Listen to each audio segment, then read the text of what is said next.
In this one, I'll be talking about Crystal Semaganis and the Ghost Warrior Society, and be pointing out what's missing or lacking in the Pretendian research, as well as friends and affiliates of Crystal. I'll also be talking about the ASMIN, the Alliance of Indigenous Nations, and other UNDRIP and Biodigital Convergence supporters, such as Marcel Bessette of the Peacemaker Society and Becky BigCanoe of the ASMIN.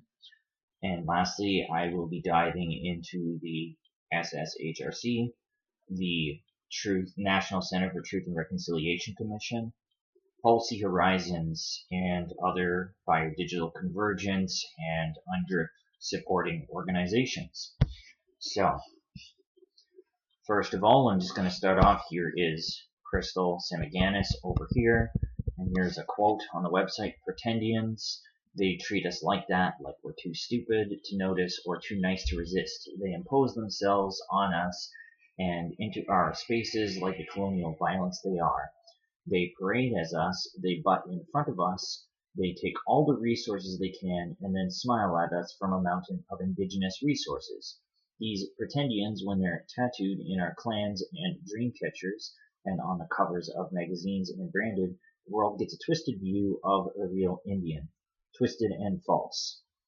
So this is an interesting quote here because, while the whole idea of pretending to be something you're not in itself, like identity fraud, it is a very clear issue. However, fact of the matter is that when it comes to Crystal's research, there are definitely aspects that are missing and put into question, which is exactly why I am making this video here, besides the parts that have to do with Marcel Bessette and Becky BigCanoe, of course. So, first of all here, I'm just going to start off by showing some of the prices that are listed for the membership for Ghost Warrior Society. It starts from $21.50, $35, $71, $142, etc., and goes as far as up to $1,419 a month for this promo material. Get discounts on engagement panels planned without YouTube channel, live Zooms, etc., and then stickers and t-shirts and all of that. So that's quite a ridiculous price, especially if this is a cause, something that's passionate to Crystal. One might make you wonder why she would charge such a ridiculous price for, doing research and all this, right? So, anyway, to move forward now, and also I want to say sorry just before I move forward. Anybody has a right to face their accusers, so I would happily do a live with Crystal, especially if she watches this for sure. So, CPAIN, corporations posing as indigenous nations. The one thing I just want to say, so we're indigenous within the context of UNDRIP, and we'll show that Crystal supports UNDRIP, which is no different than the Pretendian groups that support UNDRIP. It basically does not define the word indigenous and allows one to quote-unquote self-identify, and as well allows for land resource rights for quote-unquote indigenous people. So what I'm saying is this UNDRIP is just as much of a threat to native people as it is to non-native people. So anyway, some of these fake nations, if you will, like Crystal has called out here, it's kind of interesting because, we see things like ASMIN, two different ASMINs there. Apparently, according to Jason Lafaci, ASMIN of the Boreal Forest is the good ASMIN, whatever that means. And then you have the Métis Nation of Ontario is listed here as well. And then you also have, so there's the Métis Nation of Ontario at the bottom there.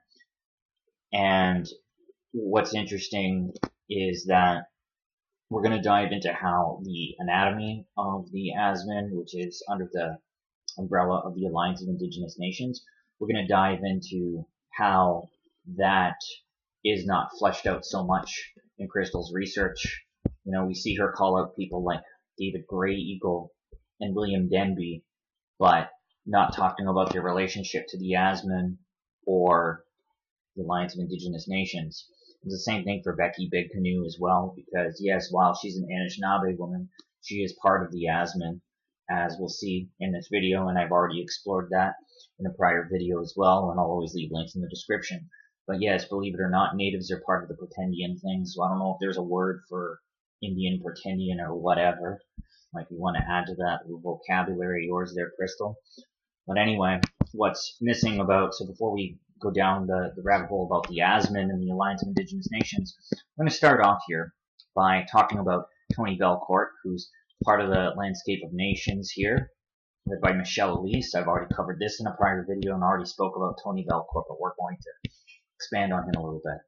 And what's interesting too is that while she's very critical, while Crystal is very critical of the Métis Nation of Ontario, I've not once heard her speak about Tony Belcourt. So I gotta ask, quite frankly, is that gatekeeping, or is that not knowing who he is? I very much doubt you don't know who the founder of the Métis Nation of Ontario is. So anyway, born in the historic Métis community of Lac St. Anne, Alberta, his career spans over 50 years of experience and significant achievement in Indigenous affairs, the corporate, government, and not-for-profit sectors. During this period, he founded, led, and served on the boards of numerous local, regional, national, and international Indigenous organizations, including the Vice President and Managing Director of Team Products, Alberta and Mackenzie, cooperative of 500 Indigenous artists and craftspeople in those regions from 1968 to 70, and Vice President Métis Association of Alberta, founding president of the Native Council of Canada. He was instrumental in creating a national voice for Canada's Métis and non-status Indians, and his efforts were an important contributing factor in the Métis being recognized in the Constitution Act 1982 as one of the Aboriginal peoples of Canada. As well, respected negotiator and as founding president of the Métis Nation of Ontario, he helped to achieve recognition of existing Métis constitutional rights in the 2003 Supreme Court decision in R.V. Powley. He was a member of the Board of Governors in the Métis National Council, Métis National Council Minister for International Issues, and Métis Nation Ambassador for International Issues. He participated in numerous meetings and conferences at the United Nations and the Organization of American States, including the negotiations on the UN Declaration of the Rights of Indigenous Peoples. So now this is interesting. He's basically one of the main people that is involved in the formation of UNDRIP here, and we're also going to look at Chief Wilton Littlechild later, who's also one of the main people involved in that. So interesting here that I see, from what I've seen, Crystal appears to support UNDRIP, and then you have Tony Belcourt, who remains unmentioned in her research, but she's very critical of the Métis Nation of Ontario. So why is that? Champion of access to and the appropriate use of ICTs by Indigenous people. He was founding president of the Indigenous Commission for Communication Technologies in the Americas, and long-standing member of the Aboriginal Education Council at OCAD University. Received the National Aboriginal Achievement Award for Public Service, etc., etc., Order of Canada, and you can read the rest about him if you want. So, as I go through here, I just want to point out a little image first. So I'm going to backtrack here. So this right here, I'm going to move a picture of my face. You see Grandmother's Voice, who has been called out by Crystal as well. And then you see Plenty Canada, which is ran by Larry McDermott. She has called him out as a Pretendian. I've also done some research on him, but I didn't dive in the whole Pretendian thing. I'm not really sure about that with him. And then you have the First Nations Technical Institute, which we'll be looking at one of the main people from First Nations Technical Institute in a second. You also have Niagara Regional Native Center and the Fort Erie Friendship Center. Those all fall under the umbrella of the National Association of Friendship Centers, which is ran by Jocelyn Formsma, who is a member of the World Economic Forum. Surprise, surprise. So, these are the sponsors of the Landscape of Nations. These are all the organizations affiliated with it, sponsors and partners, such as the Government of Canada, this other consulting company, which is ran by Michelle Elise, And then I already mentioned Plenty Canada, Larry McDermott, where Carl Dockstader works for Larry McDermott. And then you have Grandmother's Voice here, who has also been mentioned by Crystal. So, interestingly enough here, so First Nations Technical Institute is what I had brought up. Now, First Nations Technical Institute is ran largely by Suzanne Brandt, who's also part of the Haudenosaunee Environmental Task Force. And what's interesting here is she writes this article on synthetic biology, which basically has to do with 3D bioprinting in and of itself.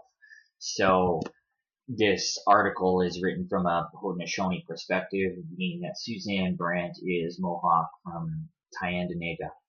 So biodigital convergence describes the intersection and in some cases merging of biological and digital technologies. Biodigital technologies include mRNA, you know what, used to treat you know what. There's certain words I'm not going to say because I don't want this video removed. Digitally controlled surveillance insects, microorganisms, genetically engineered to produce medicinal compounds, and more.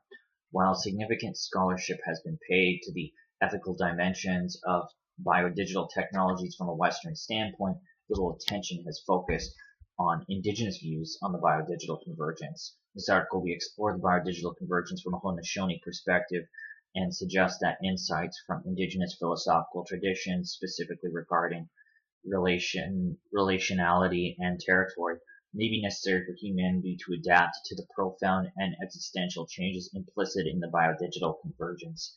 So ultimately here, Suzanne Brandt very much wants this convergence experiment to be a reality, and yes, it is playing out in various facets. However, these people rely on us not knowing what's going on, so once we know, we can talk about it, have an ethics committee, and these people also rely on us accepting what's dished toward us. And if we show we don't accept it and know exactly what the technology, know about the technology, know about the applications and things like this, knowledge is power, and they won't actually be able to succeed with this. So it's important that people do understand the convergence experiment in and of itself, because ultimately all agendas really revolve around it.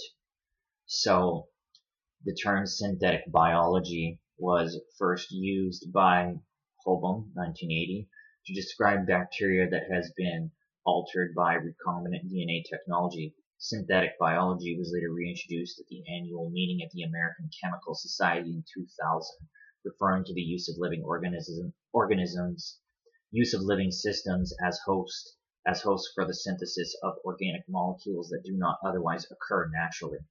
Offer a broader definition of synthetic biology, so these people do, as the use of molecular biology tools and techniques to forward engineer cellular behavior with a set of common engineering approaches and laboratory practices. Benner and Sizemore further suggest that the goal of synthetic biology is to modify existing life or create new synthetic life that is compatible with Darwinian natural selection. Right, I don't even really agree with Darwin either in a lot of his writings, survival of the fittest and all that. We should be like a community living harmoniously and thriving together, not in competition with one another in a so-called dog-eat-dog world, as they say. So, the Haudenosaunee peoples, formerly called Iroquois or people of the Longhouse, are the confederacy of 6 First Nations: Mohawk, which Suzanne Brandt is Mohawk, Tyendinaga is Mohawk territory, Mohawk, Cayuga, Oneida, Onondaga, Seneca, and Tuscarora. United by a common goal to live in harmony, contemporary Haudenosaunee communities can be found in upstate New York, Quebec, Ontario, Wisconsin, and Oklahoma. So, that is the Haudenosaunee people, and now to continue reading about this convergence experiment here in terms of synthetic biology. And like this, Suzanne Brandt, she works for Policy Horizons as well, which is a think tank that was created by the Privy Council. It is ran by someone named Crystal van der Elst. Crystal van der Elst is former head of strategic foresight for the World Economic Forum, and she as well is part of a certain organization, the name just blanks on me at the moment, that works with the United Nations, the IMF, and World Banks and stuff like that, different organizations of sorts that would want this biodigitalization agenda to fully come to fruition. So Mama Day's words evoke the Haudenosaunee principle of good mind derived from the Great Law of Peace. The good mind occurs when the people put their minds and emotions in harmony with the flow of the universe. Good mind confers the ability to make a sound judgment for the welfare of broader Haudenosaunee society. Connect good mind to land. To the Haudenosaunee, the good mind and land are inseparable, for neither is possible without the other. Furthermore, Sheridan and Longboat rightly assert that where one is has everything to do with who one is. What we take from all of this is that the full expression of our humanity is only possible through intimate connection to each other, to territory, and the various natural cycles shaping existence. Policy Horizons Exploring Biodigital Convergence papers identifies an important policy question. Could traditional resource-based competitive advantages fade? And suggest that decentralized food production through synthetic biology could lead to the ability to create food and engineer meat without the need for arable land. So basically, instead of hunting and utilizing animals to the fullest extent while giving respect, you would use an animal to its fullest extent. And what I mean is whether you take fur and make clothes, or use the meat to eat, and that sort of a thing. Basically, she's suggesting preserve the land by 3D bioprinting everything, is what she's saying here. So, ultimately, and by the way, the Global Foresight Group was the name of the group that I blanked on with Crystal van der Elst. The Global Foresight Group has vast influence with organizations like the UN, IMF, and stuff like this. So, all in all, what I'm saying about Suzanne Brandt here is she's saying that you, instead of hunting, for instance, you 3D bioprint your food, and instead of picking herbs, you 3D bioprint them. So ultimately, this is not only a destruction of culture in and of itself, but redefining humanity. And while this article is written in the direction speaking about the Haudenosaunee perspective, this is still a worldwide agenda, however you look at it, whether we're using an article written by a native person or not. So anyway, to move forward now. This is about Tony Belcourt. So, it says, Mr. Belcourt's leadership has been demonstrated both in Canada and on the world stage. He has represented the Métis Nation in high-level talks at the UN and the Organization of American States, and has made presentations to the World Bank, the Inter-American Development Bank, World Summit on Information Society, the International Telecommunications Union, and the World Conference Against Racism. So, and then it says, most recently he has served as the president of the Métis Nation of Ontario, an organization that he founded in 1993. Where's that mentioned, Crystal? I don't know, still waiting. And he retired from elected leadership in early 2008. He is currently president of the Indigenous Commission for Communication Technologies in the Americas and a member of the Ontario College of Art and Design's Aboriginal Educational Council. And that was OCAD, which I mentioned earlier. And most recently, yes sir, in early 2008, the Métis Nation of Ontario appointed Tony Belcourt to the post of Métis Nation Ambassador for International Issues, and then it goes on to mention rewards and his family and that kind of a thing. So, to move forward here, in Ottawa, December 29th, a grant of $100,000. Let me just go back here a second. A grant of $100,000 has been awarded by the Canadian International Development Agency, that is CIDA, C-I-D-A, to support the development of Indigenous Commission for Communication Technologies in the Americas, that's ICCTA. The grant was made possible through a partnership arrangement between the ICCTA and the Métis National Council. Interesting.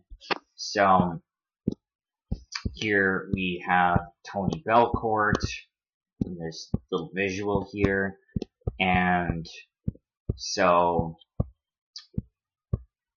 he pretty much is responsible largely for being involved in the Convergence Experiment in and of itself, especially with the funding having to do with the development of communication technologies, and telecommunications is a part of the Convergence, as the ITU, the International Telecommunication Union, as was mentioned, was founded in 1865. And we also have as well his whole set of affiliations in and of itself. So the ICCTA, it's linked through his LinkedIn, but it's interesting because it doesn't give the same acronym for anything. I don't see the word Indigenous here. So, but the link through LinkedIn took me right here, and they're partner with the IEEE.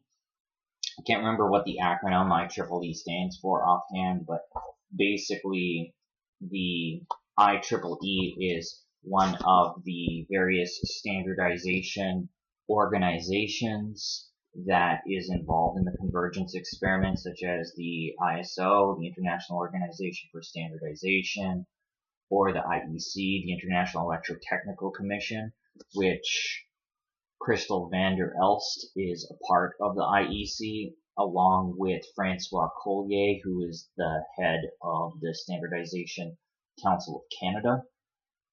So, it says here that, so we could see their partnership with the IEEE and that kind of a thing here. So, here is the CIDA grant, what I was talking about before. Sorry, my notes are just a little disorganized here.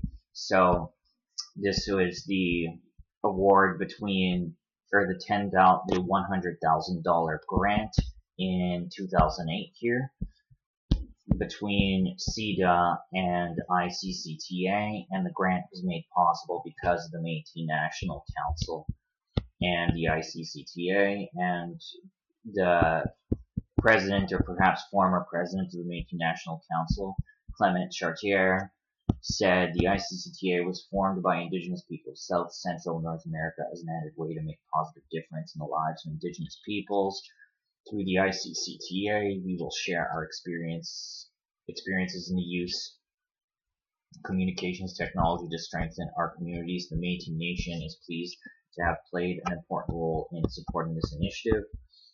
Tony Belcourt, which is the president of the ICCTA, said, to fight poverty and build stronger communities, we need to find effective ways to address health issues, increase our level of education, and build our economies. Greater access to communications technologies such as high-speed internet are obviously needed, but much needs to be done to learn how to use those technologies and develop the solutions that best fit the priorities and circumstances of the communities. And so people can read the rest of the article themselves if they so desire to see, portions going on in Latin America in the time of 2008. So here is an article. Here, this is biobanking, a cornerstone of biodigital convergence. I'm just going to kind of use this to sort of give a general synopsis of the convergence. So the concept of biodigital convergence has emerged in the last 20 years as a transformative paradigm that has the potential to reshape our understanding of life by not only giving us the tools to understand life, but also pushing the boundaries of capabilities and functionality for all types of life through bioengineering. The term biodigital convergence was coined to encompass the convergence of engineering, nanotechnology, biotechnology, IT, and cognitive science. In this context, convergence means the creative union of sciences, technologies, and engineering and peoples focused on mutual benefit. This is a process requiring increasing integration across traditionally separate disciplines, areas of relevance, and across multiple areas of abstraction and organization. So ultimately, I'll just read this first. Ultimately, biodigital convergence is more than a mere combination of technologies, but rather a synergistic interaction of all these fields that is creating innovations with profound implications across a wide range of domains. Biodigital convergence eliminates the boundary between biological and digital disciplines by seamlessly integrating the biological and digital realms. So these people, of course, make it sound like a good thing. And of course, there's something not included in this video, but Policy Horizons has an article, or rather a video, called The Future of Sense Making. I suggest people watch. I'll probably just leave that in the links in the description. I'll always leave links in the description or in a pinned comment so people can see what I've researched and what I'm talking about, because I won't have every link in front of me for things that I'm going to be saying. So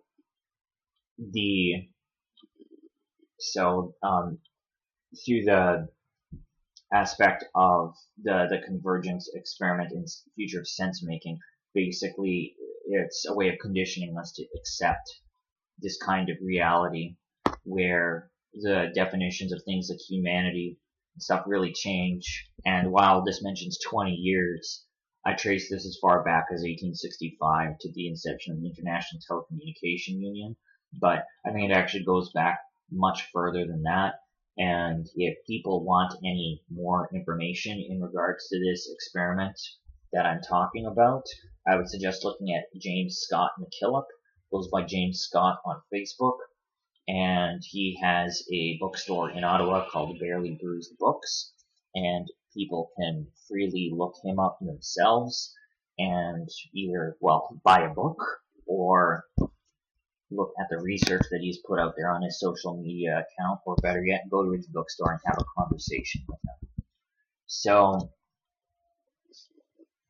here, before I just want to show, so we have someone named Darryl Leroux who has a race shifting website, and I believe I even used the race shifting website in a video that I had made some time ago. So we see him with someone named Kim Tallbear, who we'll be speaking about later as well. And we see in this top left corner, we have someone named Claudette Commanda. We will be talking about Claudette Commanda, Darryl Leroux, and Kim Tallbear. So on and so forth. And then we also see her promoting Darryl Leroux. We see Crystal Semaganis promoting Darryl Leroux and referring to him as her friend. So we'll look at the interesting set of friends you have, Crystal, and what they connect to. And hopefully, if you agree to a live, we can talk about the Social Studies Humanities Research Council, what that is, what they're doing, what they're affiliated with. Anyway, Darryl Leroux is an associate professor at the School of Political Studies at the University of Ottawa. As part of his work on the politics of race, racism, and colonialism in Quebec and French Canada, he studies the social, political, and legal dynamics that have led French descended people to increasingly claim Indigenous identities over the past decade and a half. His peer-reviewed book, Distorted Descent, White Claims to Indigenous Identity, was published in September 2019. So I have not read this book, so I can't review the book, but just looking at the title at face value, there are more than white people that claim to be Native, Métis, Inuit, whatever. So it's not just specifically a white thing. And to give an example of that, you have Errol Francis, who refers to himself as Errol Star Francis with 2 R's. I don't know why, but Errol Star Francis is part of the ASMIN and also furthers the biodigital convergence agenda in various aspects, as well as the support for UNDRIP, which is why he self-identifies. And there's a phone call that I had made with him, and I'll be going over some of those things that transpired. And I will be going over the phone call as well to Marcel Bessette that I made and that Josephine Lavallee made. And you can see for yourselves exactly some of the things that they have said and their views. And I've also spoken about Harold Francis in prior videos, of course, being that he is part of the ASMIN. So it says Unwritten Histories. Digital Consulting is a digital consulting firm specializing in creating and managing digital history projects. It is led by project managers and digital creators, Andrea Eidinger and Stephanie Pettigrew. For more information and find out how, work with them, check our website. And it says that Social Sciences Humanities Research Council, I've also seen it called Social Studies Humanities Research Council. But anyway, regardless, the SSHRC supports Darryl Leroux's research.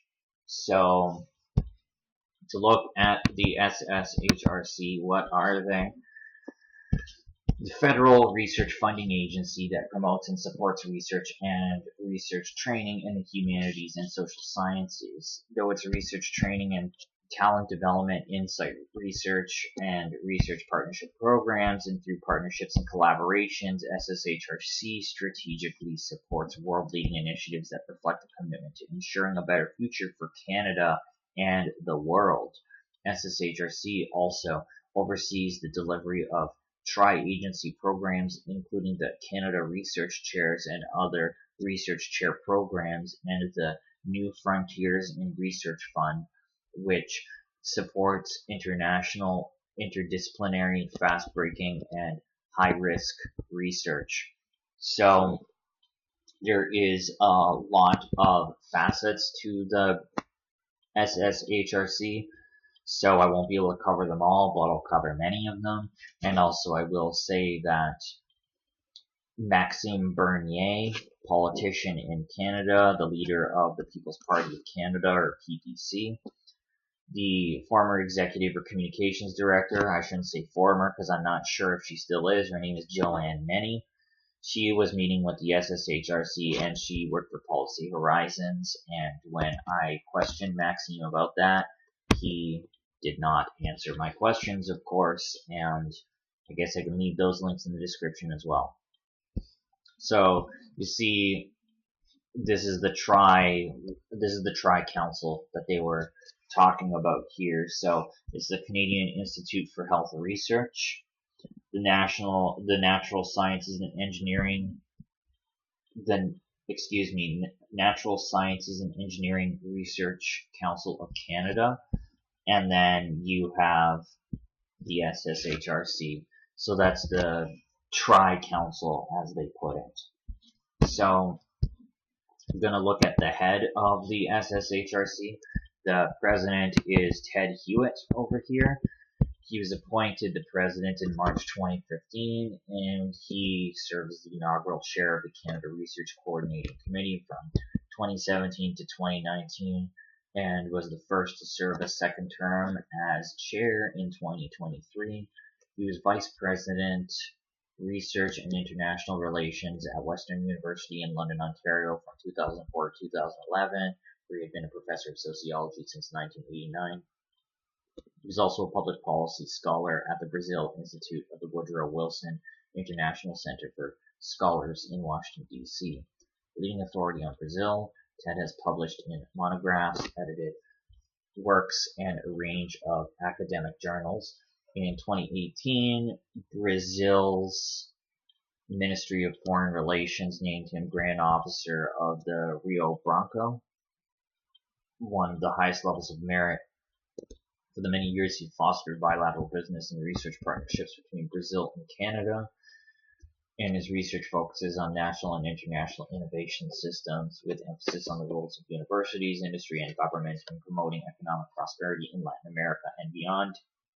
He's co-chair of the Canada-Brazil Joint Committee for Cooperation on Science, Technology, and Innovation, and a member of the board of Brazil-Canada Chamber of Commerce. He holds a PhD in sociology from McMaster University. And then you've also got Sylvie Lemoreau here as well, Tara Lapointe, and links will be in the description so people can read more about the staff if they so desire, but I just specifically thought about speaking about the president of the organization. So here next up we have Claudette Commanda. So Claudette Commanda, who's supposedly Crystal Semaganis' friend here. We have her, she is Chancellor of the University of Ottawa, as she was appointed in 2022 on November 9th. She's an Algonquin Anishinaabe from the Kittakin-Zibi Anishinaabe First Nation located in the province of Quebec, and alumna of the University of Ottawa Faculty of Law and Arts, dedicated the last 35 years promoting First Nations people, history, culture, and rights in various capacities as the University of Ottawa student, professor, member, and chair of the Aboriginal Educational Council, via public speaking events.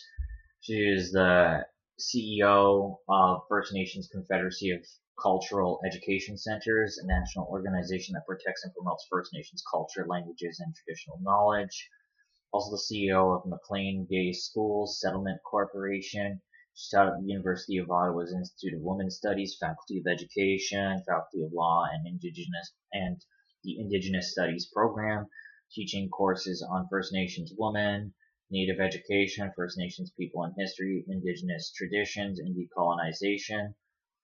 It's interesting, you're talking about decolonization, yet you're working very closely with the federal government and various NGOs. But anyway, she was inducted into the Common Law Honor Society, served 2 terms of the Board of Governors for the First Nations University of Canada, and 3 terms for the Kittakin-Zibi Band Council.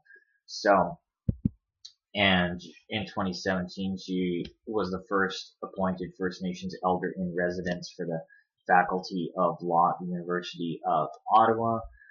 So, and first person of First Nations heritage to be a complete full term on Board of Governors for the University of Ottawa. She's also special advisor on reconciliation for the Susan and Perry Dellels Dean, apologies in the pronunciation there, Faculty of Law, Common Law section, and she's a proud mother for grandmother of 10. So, anyway, to move forward and speak about her affiliation to the SSHRC here, I'm going to read the mandate of the Indigenous Advisory Circle.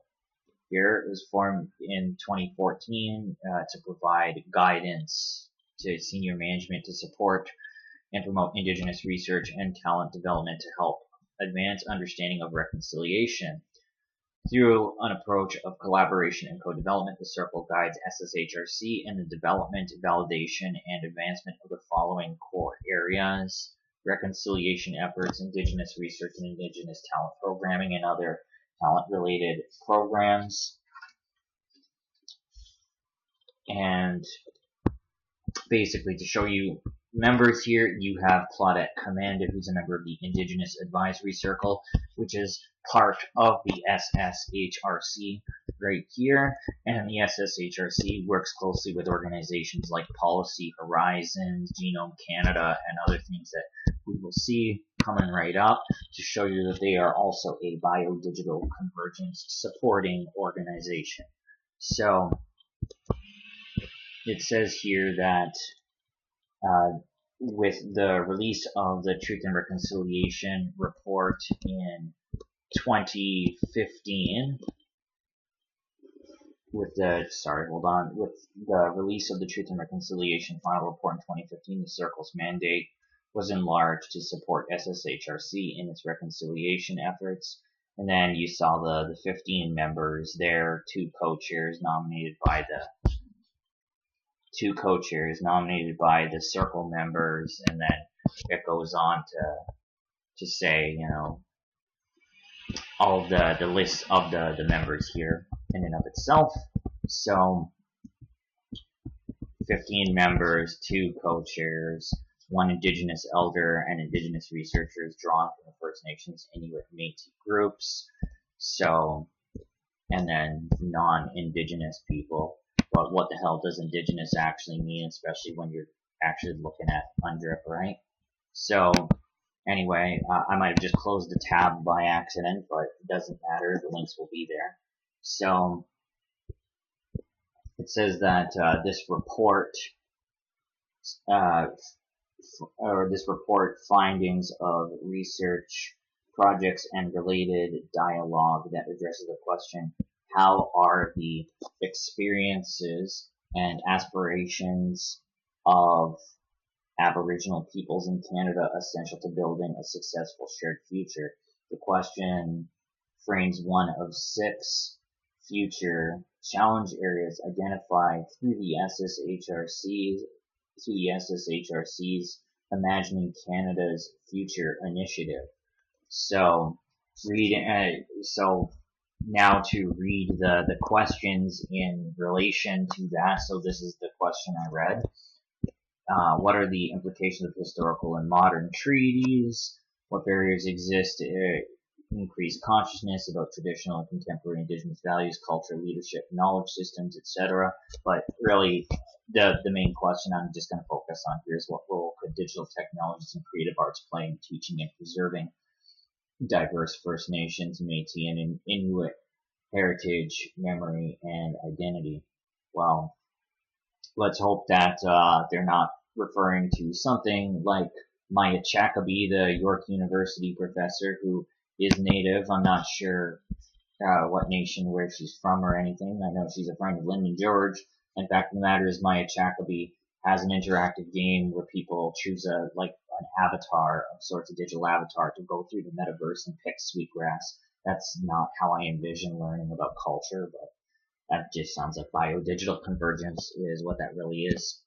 But anyway, the Imagining Canada's Future initiative right here in this video, if people want to watch it here, it will show the partners that they have, so the SSHRC's partners would include Policy Horizons, Genome Canada, Infrastructure Canada, Public Health Agency of Canada, Future Skills Centre, UK Research and Innovation, and Canada Association of Graduate Studies.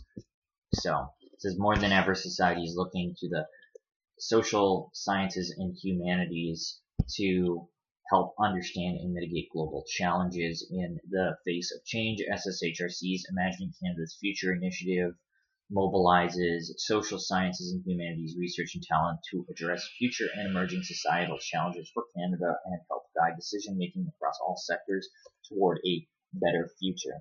If you say so. So, in 2018, the SSHRC partnered with Policy Horizons Canada on a comprehensive horizon scanning exercise to identify 16 future global challenges that may have a major impact on Canada in the next decade, and these global challenges have the potential to shape society in significant ways. All the challenges cross multiple sectors and research disciplines and require broad collaboration to address. So,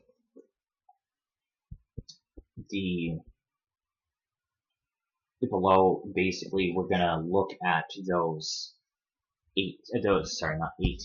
16 future global challenges, right?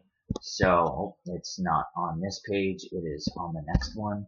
So, these future challenge areas here include working in the digital economy, global health and wellness for the 21st century, emerging as social society, and humanity plus, the evolving bio-age, envisioning governance systems that work, etc., etc. So these are all just vaguely putting up different areas of the convergence experiment. And so working in the digital economy, now this is interesting because for me to kind of sum up what that really is, as I mentioned in prior videos, they call it the task-based economy or token-based economy or next digital economy or gig economy. All those things are the same thing. So what happens is essentially the way a wallet would work, you would have an NFT on the blockchain, which is like a picture that holds data, a non-fungible token. So the NFT would be a CRISPR DNA strand, CRISPR being DNA altering technology, CRISPR. People can look up the acronym themselves if they want. So you have a biodigital wallet pretty much, which is a picture on the blockchain for your DNA, right? And then the workforce is changing into a lot of temporary task-based positions instead of full-time jobs with benefits. And so with that being the case, what happens is people would be competing for these tasks, hence task-based economy, and they would be rewarded tokens upon completion of said task, where those tokens would be loaded onto their NFT, CRISPR, DNA wallet, or whatever. So that's pretty much a future that Policy Horizons envisions. So that's not a future that I'm about. So things like hyperinflation and stuff like that, while people complain about things of that nature, which they obviously have a right to, those are just stepping stones to crash an economy so that they can create something like this. So anyway, I'm gonna move forward. And like I want to say too, it's interesting because Darryl Leroux is funded, evidently the race shifting website's funded through the SSHRC, and then we have Claudette Commanda working directly for them under the Indigenous Advisory Circle, right? And let alone the word indigenous right there. But anyway, these are the 16 global challenges, what I was just talking about, and they categorize them in different ways here, as we can see. So I already kind of summed up the economy, but I'll just read a little bit about each of these things. Working in the digital economy over the next 2 decades, 8 new technologies will transform the economy, work, business, and learning. All stakeholders are preparing for the transition, but the optimal strategies are unclear. Global health and wellness for the 21st century, delivering health and wellness in an effective, equitable, and sustainable way could pose challenges in the near future as new technologies and other disruptive changes emerge. I'm going to use an American example for a second here like this, but if you look at what Donald Trump is doing with Larry Ellison from Oracle and then some other cryptocurrency rich mogul, whatever, it's called Project Stargate, and pretty much what they're doing is they're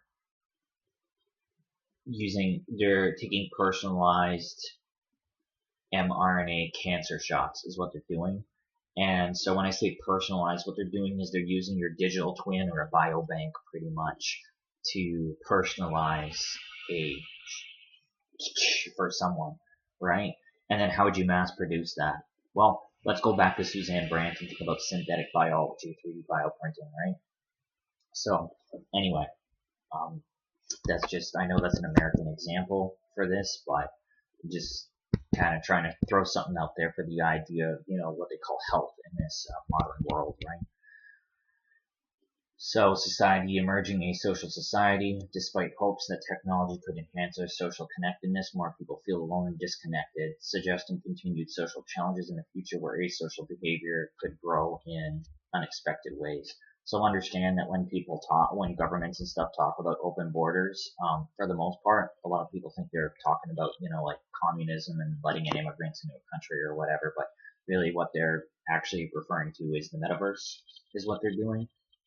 And so, in and of itself, this is, they want, a world, that talk about, our virtual communities mean more to us than our physical neighborhoods. So, like, there you go. You kind of have it sort of written out right there. Working alone in the gig economy, right? So, the gig economy, I already talked about that, right? So, a bunch of task rabbits that are competing for tokens in a very antisocial and hostile world. And things like social media and things really just dehumanize us ultimately. I'm a hypocrite for having it, but whatever. Anyway, shifting dynamics of privilege and marginalization, geographic, economic, political, and cultural changes are bringing people face to face with a wide variety of others, generating dynamic landscapes of power, wealth, culture, and attitudes which may create new social strata of privilege and marginalize many. Alright. and then building better lives across the gender spectrum as shifting power structures and changing social norms challenge global gender inequality. Informed interventions could improve quality of life in many countries. Innovations in human enhancement and biodesign could raise new questions around gender in the medium-term future. Interesting, okay. Inhabiting challenging environments, the launch of first automobile into the asteroid belt leads us to consider how planning and inventing for people to live in challenging environments could change us physically, socially, culturally, and politically. I'm not going to go into a big discussion about space here, but I just think it's really interesting because a lot of these, space-driven technologies or whatever that come through, we'll say NASA, for instance. NASA is the one who created twinning technology, right, to begin with. And a lot of these organizations utilize that in various forms, whether somebody's talking about, a climate change scam, which actually is just a synonym for biodigital convergence, where elements of graphene are used in the environment to twin things into the metaverse. And I say things, all organic life, right? And how would this graphene be created in various ways? But you typically superheat all waste, which is why it doesn't matter if you recycle, compost, garbage, whatever, all goes to the same place. They superheat it, and then create graphene, which is what's used in the touch screens of smartphones, and also what is used to twin the biological environment into the metaverse. So, inhabiting challenging areas, yeah, I just read that. And then, so what I was getting at about space technologies and stuff like this is it really ultimately has a lot to do with twinning technologies and things of this nature, and oftentimes I think they just use space as a distraction. Look up there instead of what's in front of you. Balancing risks and benefits in the emerging surveillance society. In a world where data sharing and surveillance systems allow others to know more about us than we do, we may find surprising benefits and challenges as we renegotiate the meaning of privacy. Right, yeah, so they talk about surveillance monitoring our brains and quantum encryption and all of this, right? So basically redefining privacy is something that is definitely part of their goals, and they do this through social engineering and getting us to accept different things, right? And of course, when we put pictures on Facebook, for instance, as an example, it's not just other profiles or people that we know, whether in the virtual world or the biological one. It's also the intelligence community and things like this, of course, that see those things, right? So, and of course, we consent to use those programs, so we, in a sense, have given up a sense of privacy about ourselves, right? So Humanity Plus, increasingly sophisticated physical and cognitive augmentation technologies will unlock new potential for human abilities, health, and longevity, potentially raising divisive, ethical, social, legal, and psychological issues. And it mentions robotics, prosthesis, etc., system sabotage hacks. So robotics, for instance, used a lot in farming, for instance, right? Smart farming, where they use synthetic fertilizers and things like this, because the nanotechnology on the crops and things like this would be monitoring the growth of said crop or vegetable, whatever it is they plan on doing. So, yeah, we see these things in our lives a lot more frequently as time goes on. Evolving bioage innovations in genetic editing and engineering allows researchers to create synthetic life with huge potential for benefits as well as unexpected outcomes, both good and bad, resulting from human tinkering with living systems. Yeah, no, that's something that's totally unethical, wrong. And like I said, I'd rather be eating true grass-fed beef than 3D printed beef, Suzanne Brandt.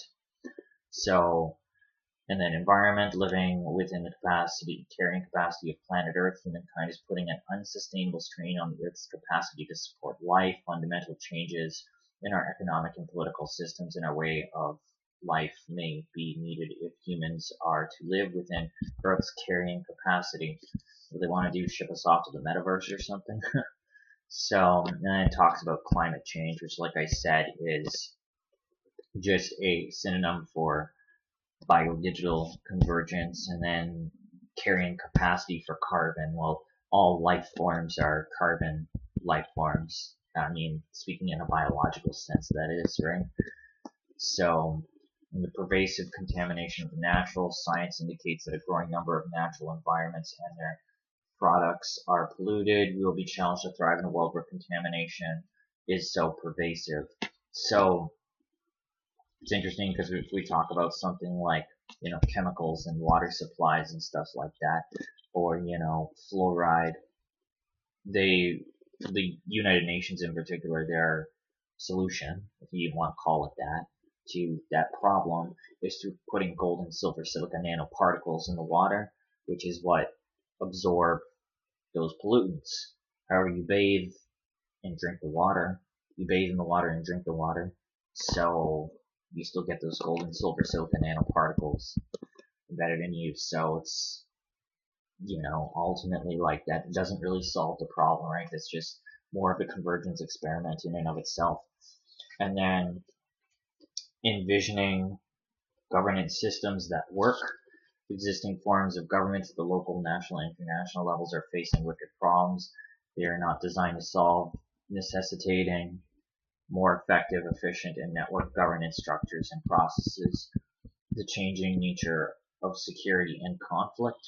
New technologies will change the nature and location of conflict, threatening our security in physical and virtual ways, right?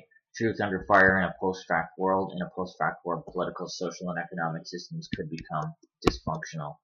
Yeah, so it just sounds very much like more social engineering and telling people, what's apparently true, what's untrue, what to believe, what not to believe, what to accept, what not to accept, whatever, right? And the arts transform, digital technologies and social media blur the lines between artist, critic, audience, and patron, while new artistic media and human augmentation revolutionize expressive and perceptive possibilities to further transform the arts. And then finally you have erosion of culture and history, which is exactly what the SSHRC and Policy Horizons are doing. Languages, traditions, artifacts, and worldviews are fading from existence and memory in many parts of the world, pointing to a weaker social fabric, damaged potential for innovation and solutions in cases of lost or forgotten identity. And, in partaking in things like, the synthetic biology with Suzanne Brandt, or Maya Chakoby's Metaverse project, where you go pick sweetgrass. Ultimately, that is truly the erosion of culture and history, and it's ironic too that the erosion of native culture from native people. But anyway, we have Tim Tallbear up next. Oh, sorry, actually, before we get to Tim Tallbear, we are going to look at this video here just briefly. It'll be in the description, but Claudette Commanda was invited to speak on Genome Canada, which is interesting because it's all part of the Imagining Canada's Future initiative. Genome Canada is right in with Policy Horizons, the SSHRC, and others that I mentioned. So she says, Claudette says, and I look at your words under framing, health sector, agriculture, agri-food, and environment, and climate change. These are such important issues for First Nations people or Indigenous people.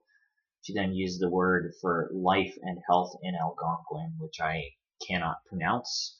So climate change, like I said, is just a term for the biodigital convergence, and one way the climate is altered is through graphene for twinning the environment into the metaverse, like I was saying earlier.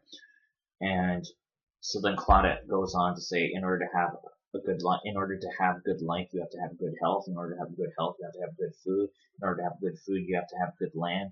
So it's important we protect the land and find those innovative ways or knowledges to ensure that we can take that knowledge from the past that was always so helpful to us, those ancestral knowledge and teachings, bring it forward to build for today and and it leads into tomorrow. So this could really relate to synthetic biology in terms of 3D printed food, but also the idea of preserving the land is through, if you're looking at this from a corporate standpoint, they'll use the term circular economy, which is where all the waste and recycling and compost all ends up in the same place and superheated for graphene. Anyway, that's an example of it all going in a circle. So that's truly what the circular economy is.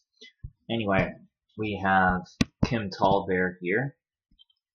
This is professor in Canada, research chair in Indigenous Peoples, Techno-Science and Society at University of Alberta, the Faculty of Native Studies. So she is the author of Native American DNA, Tribal Belonging, and the False Premise of Genetic Science, in addition to studying genome science disruptions to Indigenous self-definitions. Dr. Tallbear studies colonial disruptions to Indigenous sexual relations. She is a regular panelist on the weekly podcast Media Indigena, and etc., etc. So, Kim Tallbear here, her website is just loading here. She's a citizen here of this Dakota Nation in present-day South Dakota. And she's a professor and Canada Research Chair and all of these things I just said. She earned a BA in Community Planning at the University of Massachusetts, Boston, and a Master's in City Planning, Environmental Policy and Planning at the Massachusetts Institute of Technology, MIT, Military Industrial Complex University of the USA. She earned her PhD in History of Consciousness at University of California, Santa Cruz. And she's the author of Native American DNA, Tribal Belonging, and the False Premise of Genetic Science, as I said. She's a co-founder of the Summer Internship for Indigenous Peoples in Genomics Canada, so SING Canada, I guess. She's advised the president of the American Society of Human Genetics on issues related to genomics and Indigenous people. She's also advised museums on exhibits related to race and science. And then it goes on to say that in addition to, sorry, just lost my place a second here. In addition to studying genome science disruptions to Indigenous governance and to Indigenous self-definitions, Dr. Tallbear studies colonial disruptions, etc., and then goes on and on to say all the same things I already said. So I sound like a broken record. Anyway, just to show you here that in 2024 she applied for a grant in, sorry, this is 2023, excuse me. She applied for a grant in Global Indigenous Leadership in Genomics Symposium for $25,000 from the SSHRC. So once again, another connection. We have Darryl Leroux, Claudette Commanda, and Kim Tallbear connected to the SSHRC so far. So Crystal, you definitely have some interesting friends, that's for sure. And one might wonder too, I know that you're really gung-ho on the whole pretendian thing, and I've not really seen you talk about the biodigital convergence. However, I think it would be advantageous that you started doing that, because ultimately this is something that affects the fate of humanity as a whole, and also you have some interesting friends that are working toward that transhuman dystopian future, which none of us want. Nobody wants. So, awarded this thing in 2024 from the SSHRC Society in the early 21st century has been shaped by new knowledge of genomics, also known as the science of DNA, yet Indigenous people remain underrepresented in research and leadership roles in genome and other science, technology, math, and engineering fields. To address the problem of low recruitment, support, and matriculation of Indigenous science students, researchers across Canada and the US have been working with leaders in scientific and Indigenous peoples communities to create summer internship for Indigenous Peoples and Genomics. That's SING, and SING Canada is a week-long residential program that invites Indigenous participants to engage in hands-on classroom, lab, and field training in genomics, sciences, and Indigenous knowledge. The curriculum includes an introduction to advances in Indigenous approaches to genomics and its ethical, environmental, economic, legal, and social implications. We're equally interested in analyzing the political context and power relations shaping relationships between Indigenous people and genome science. SING Canada will host the Global Indigenous Leadership in Genomics Symposium, a gathering that will bring the wider SING consortium together with local, national, and international leaders of Indigenous-led genomics. The symposium's focus on Indigenous leadership crucially reframes Indigenous peoples as having the knowledge and expertise to govern the genome sciences and technologies affecting them. We go well beyond an inclusionary model toward a decolonial model of genomics. This event will include blah, blah, blah, blah, blah. So, okay. And that's the University of Alberta. So, SING Canada over here, I'm just going to show you some of its sponsors here. So, of course, we have Genome Canada. So, there is part of the Imagining Canada's Future initiative right there. So, to move forward now, and then you have life labs and other aspects too. So now to just briefly look at Crystal Semaganis' LinkedIn over here, just want to point out a couple of things. So mentions that on CBC there's Finding Cleo, which is about Crystal's family searching for her long lost sister, is mentioned on here. And as well, you have her listed as a board member for former board member, excuse me, of the North Bay Indian Friendship Center. So, like I mentioned, the National Association of Friendship Centers is ran by Jocelyn Fornsma, who is a member of the World Economic Forum. I'm not trying to make a stretch here and say that Crystal is part of the World Economic Forum or working for them, but obviously she has some very interesting friends, and I'm going to be analyzing her speaking in Parliament and what I think about that. What I will say is that there will be two links in the description for that. One will be me. I'm going to be looking at a video, a YouTube video that will be linked in the description, but also there is the video transcribed. But the thing is about it being transcribed is the words are not exactly accurate to things that were said. So anyway, to move forward now to speak about these things. So I'm just gonna leave the tab on here and then go to the next photo here. So it mentions here that it says, or Crystal says, excuse me, for the purpose of this session, I will be saying the word Indigenous, but I specifically mean First Nations, Métis, and Inuit. And she describes Ghost Warrior Society as grassroots, says she's a 60s spook survivor, and describes the acronym CPAIN, which is Corporations Posing as Indigenous Nations, as it showed on her website. She also brings up working with the Tribal Alliance Against Frauds in the U.S. and later mentions working with the Indigenous Women's Collective and the Matriarchal Circle, describing them all as grassroots. Some of those organizations have very little bit of information on the internet, unfortunately, but the Tribal Alliance Against Frauds will be taking a look at as well.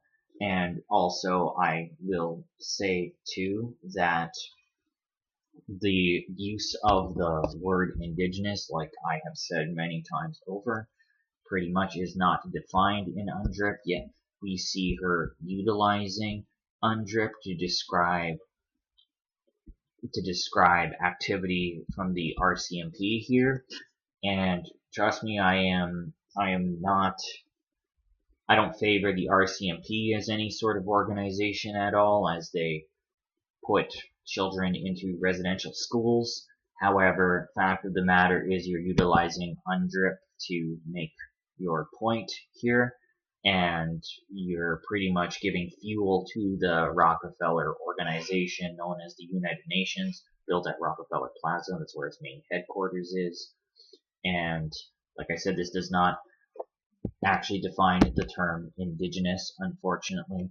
So, and of course, you know, she mentioned Article 9 of it, which says indigenous peoples and individuals have the right to belong to an indigenous community or nation in accordance with the traditions and customs of the community or nation concerned.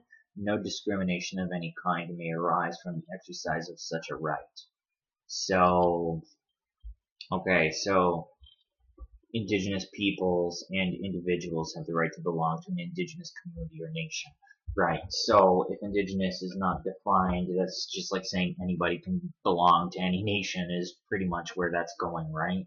So, and she believes that every indigenous person should be educated on UNDRIP and its articles, which is international law from the UN, protects indigenous people all over the world. Depends how you define indigenous, Crystal, because it's not even defined here. So, the way you use that word is very different than Errol Francis of the ASMIN does, for sure. So, ultimately, too, and also, it's interesting because both the, what you call pretendian groups, and then the band councils also utilize UNDRIP, right? So, UNDRIP is poison to both native and non-native people. And same with Métis and Inuit people.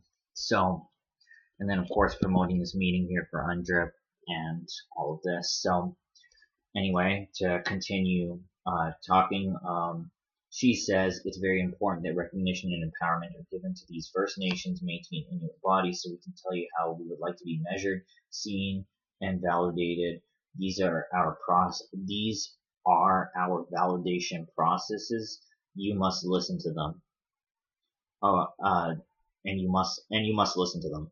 So I am going to be giving my feelings on that statement and others as well momentarily. I just want to get through some other material here and talk about Tribal Alliance Against Frauds very briefly, and then we'll resume Crystal in Parliament. So, Tribal Alliance Against Frauds is described as a left-of-center advocacy group that claims to investigate and identifies individuals determined to have falsely claimed Native American ancestry, as well as organizations that falsely claim to be Native American affiliated. And they work with local tribal governments to conduct its research and refers to individuals it has identified as falsely claiming Native American ancestry as pretendians. And as of October 2024, it consists of more than 50 members, some who remain anonymous, protect their identities from public knowledge, and the organization claims to employ investigators, researchers, law enforcement officers, genealogists, educators, scholars, published authors, and members of the entertainment industry. And most of its staff are members of federally recognized Native American tribes. So, and as well, it says that, okay, so I think I've read enough there. Now, it's interesting here. So, this is Leanna Constantino.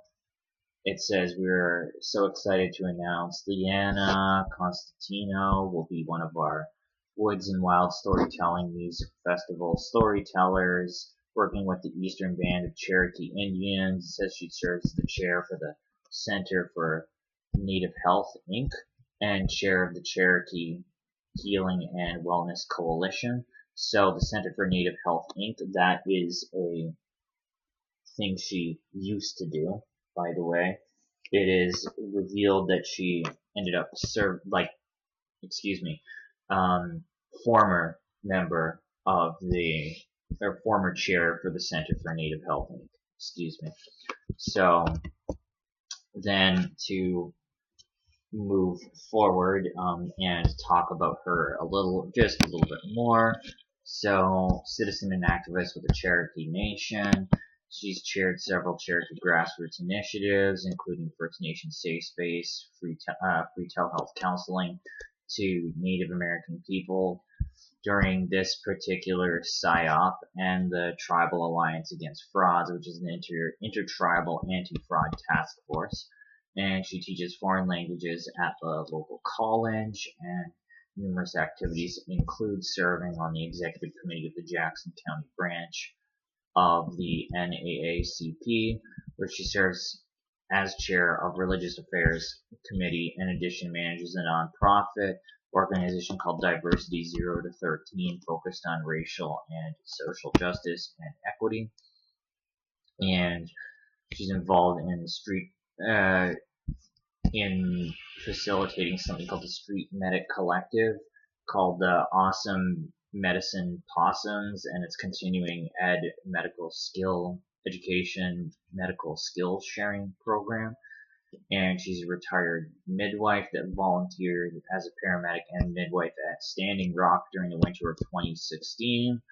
Many other protests as well. She holds a BA in religion and philosophy and has served in several hospitals, universities, and prisons, as well as the U.S. Army at several posts as a pagan chaplain and pastoral counselor.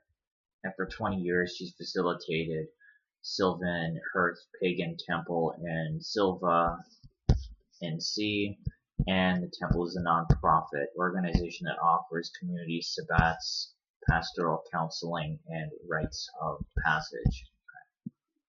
And then the Center for Native Health, where she was a chair. These are just some of where she was chair of the board. These are just some of the partners that they have here, including the Novo Foundation and the First Nations Development Institute. So, anyway, to move forward, here we have Kelly McCauley, who's a conservative and the chair of the meeting that Crystal is at, where I was just reciting some of her quotes. And then you have Julie Vignola, who's from Bloc Québécois. I forgot to mention that he's a conservative. Julie Vignola, Bloc Québécois. And so she asks if the federal government should be using what she calls certified indigenous organizations to determine if a company is indigenous or not. And Crystal's follow-up response is yes, because when you look at any indigenous, First Nations, Métis, or Inuit entity, organization, or corporation, they're operating within the parameters of not only their community, their land base, they're operating within an umbrella organization such as the Union of Ontario Indians or the Anishinaabe Nation. There are always larger political bodies that must be involved in all aspects at all levels of verification and throughout the process. And so when you collaborate with these umbrella government organizations, Treaty 9 or Treaty 6, and you engage with those governments, you are empowering Indigenous people across the board. You are validating their process. You are validating their processes, their nationhood, their autonomy, and it's really important that government really listens to those governmental political bodies and organizations that are already in place, and especially when they say things like the Nunatukkavut Community Council is not eligible for the amount of funding that they have received over these many decades. Thank you. So the Nunatukkavut Community Council is something that's on the CPAIN list on her website, and also she talks about, she mentioned the Union of Ontario Indians, which is also known as the Anishinaabe Nation, I believe. And basically, those are just other governmental bodies. Yes, they have native faces, native people, and deal with the reservations, we'll say more directly than like a federal or provincial or municipal government would. But that they're still part of the problem too, right? They're still part of the Convergence Experiment, and essentially, her bringing up what we'll call pretendianism for a second to Parliament, what she's doing is essentially begging for help from them, and then the federal government or whatever ends up working with something like the Union of Ontario Indians or one of those, government native organizations pretty much. And while I didn't hear her speak about the biodigital convergence in and of itself or mention anything about technology per se, the fact of the matter is that's the direction that organizations like that will go. And ultimately, what happens is it's like this. You have problem, reaction, solution. So problem, we'll say pretendianism. The reaction, rage, anger, whatever, the emotions that go hand in hand with that, right? And then as a result of people not thinking clearly, then you have a solution, an artificial solution that's put in place, which basically is biometric digital ID to being a patented transhuman cyborg in the next digital economy within the metaverse is pretty much what that is. And it's all part of smart city biodigital convergence infrastructure that this is working toward. So whether Crystal is actually smart enough to realize this or not doesn't matter, but she's posing a huge danger to everyone, regardless of ethnicity, using FNMI fraud, First Nations, Métis, and Inuit fraud as an excuse to usher this in. So, like I said, the problem, pretendians, the reaction, anger and rage of identity fraud, and then the artificial solution, biometrics and smart city biodigital convergence infrastructure, where you're in the next digital economy as a transhuman cyborg wired to the metaverse. That's not the kind of thing that I want to live through. That's not the kind of thing that I want or any sane human being, true human wants. So ultimately, Crystal, I don't know if you realize what you're doing here, frankly. But ultimately what you're doing is you're posing a danger to absolutely everybody with what you're doing. So this is why I would love to do a live stream with you to talk to you about some of this stuff, because you can't let rage fuel your goals, right? So anyway, ultimately this, the biodigital convergence is pretty much the central agenda of politicians and NGOs and even, fake activists, people like Kellyanne Wolf and stuff like that, who we'll be talking about a little bit in this video. So then I'm going to continue with this meeting now because I think I have made my point that Crystal was basically begging the federal government to work with native governmental groups like the Union of Ontario Indians to pretty much deal with,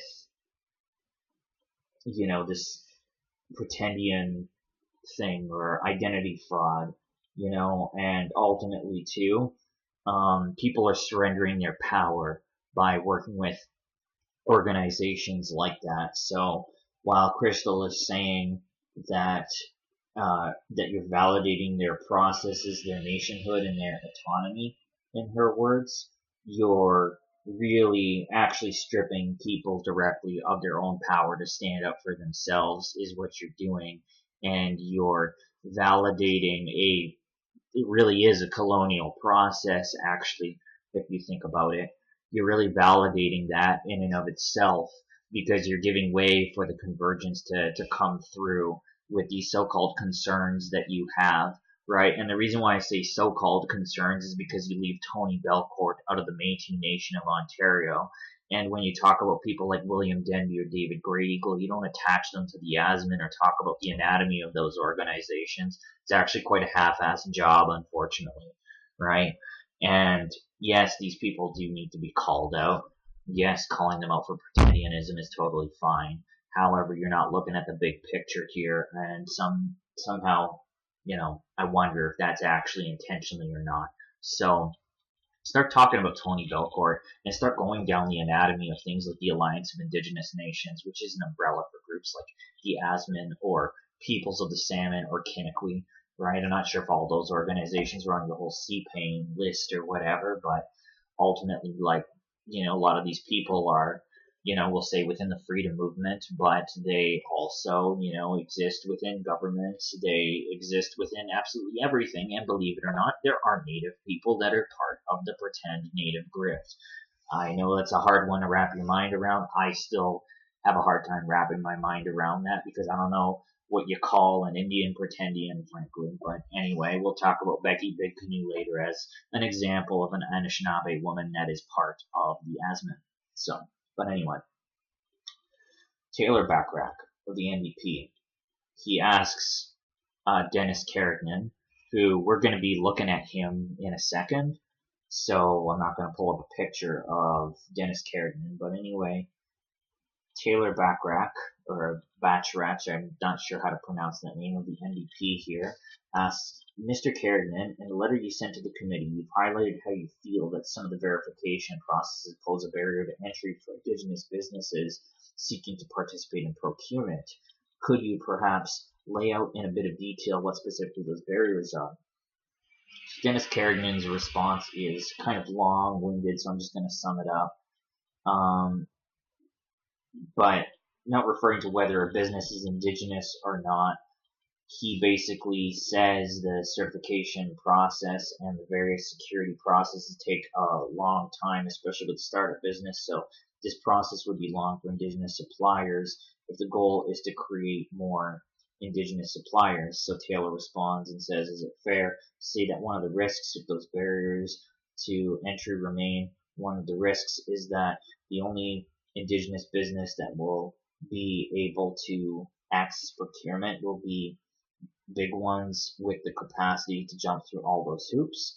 And Dennis says that is a risk, especially in the technology space, again, because the government is a sophisticated buyer and scale matters, being larger matters. Responding to an RFP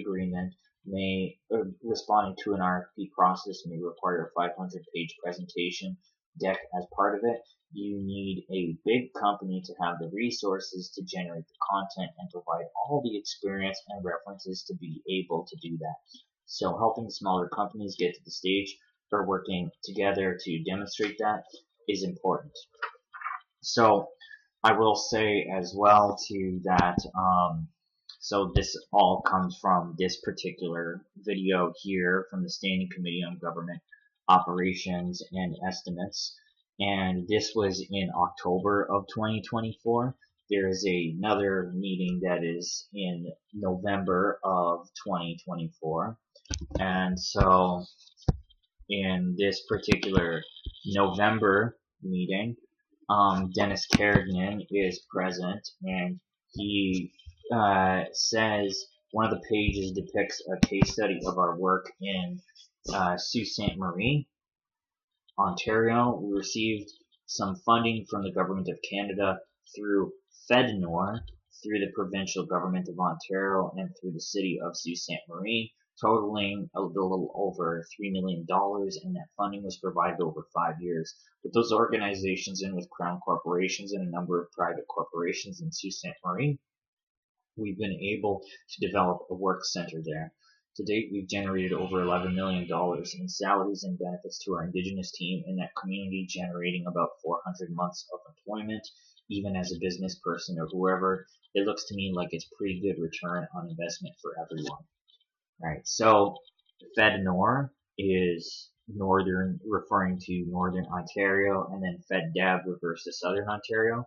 So FedNor is one of the 7 regional development agencies in Canada. They divide Canada into 7 regions, and they basically, FedNor works in Northern Ontario, like I said, and they bring in smart infrastructure and things of this nature, which is exactly what all of the other regional development agencies do. The manager of FedNor is Valerie Gideon, and the Minister of Indigenous Services, which is Patty Hadju, and she's also a member of the World Economic Forum. Go figure.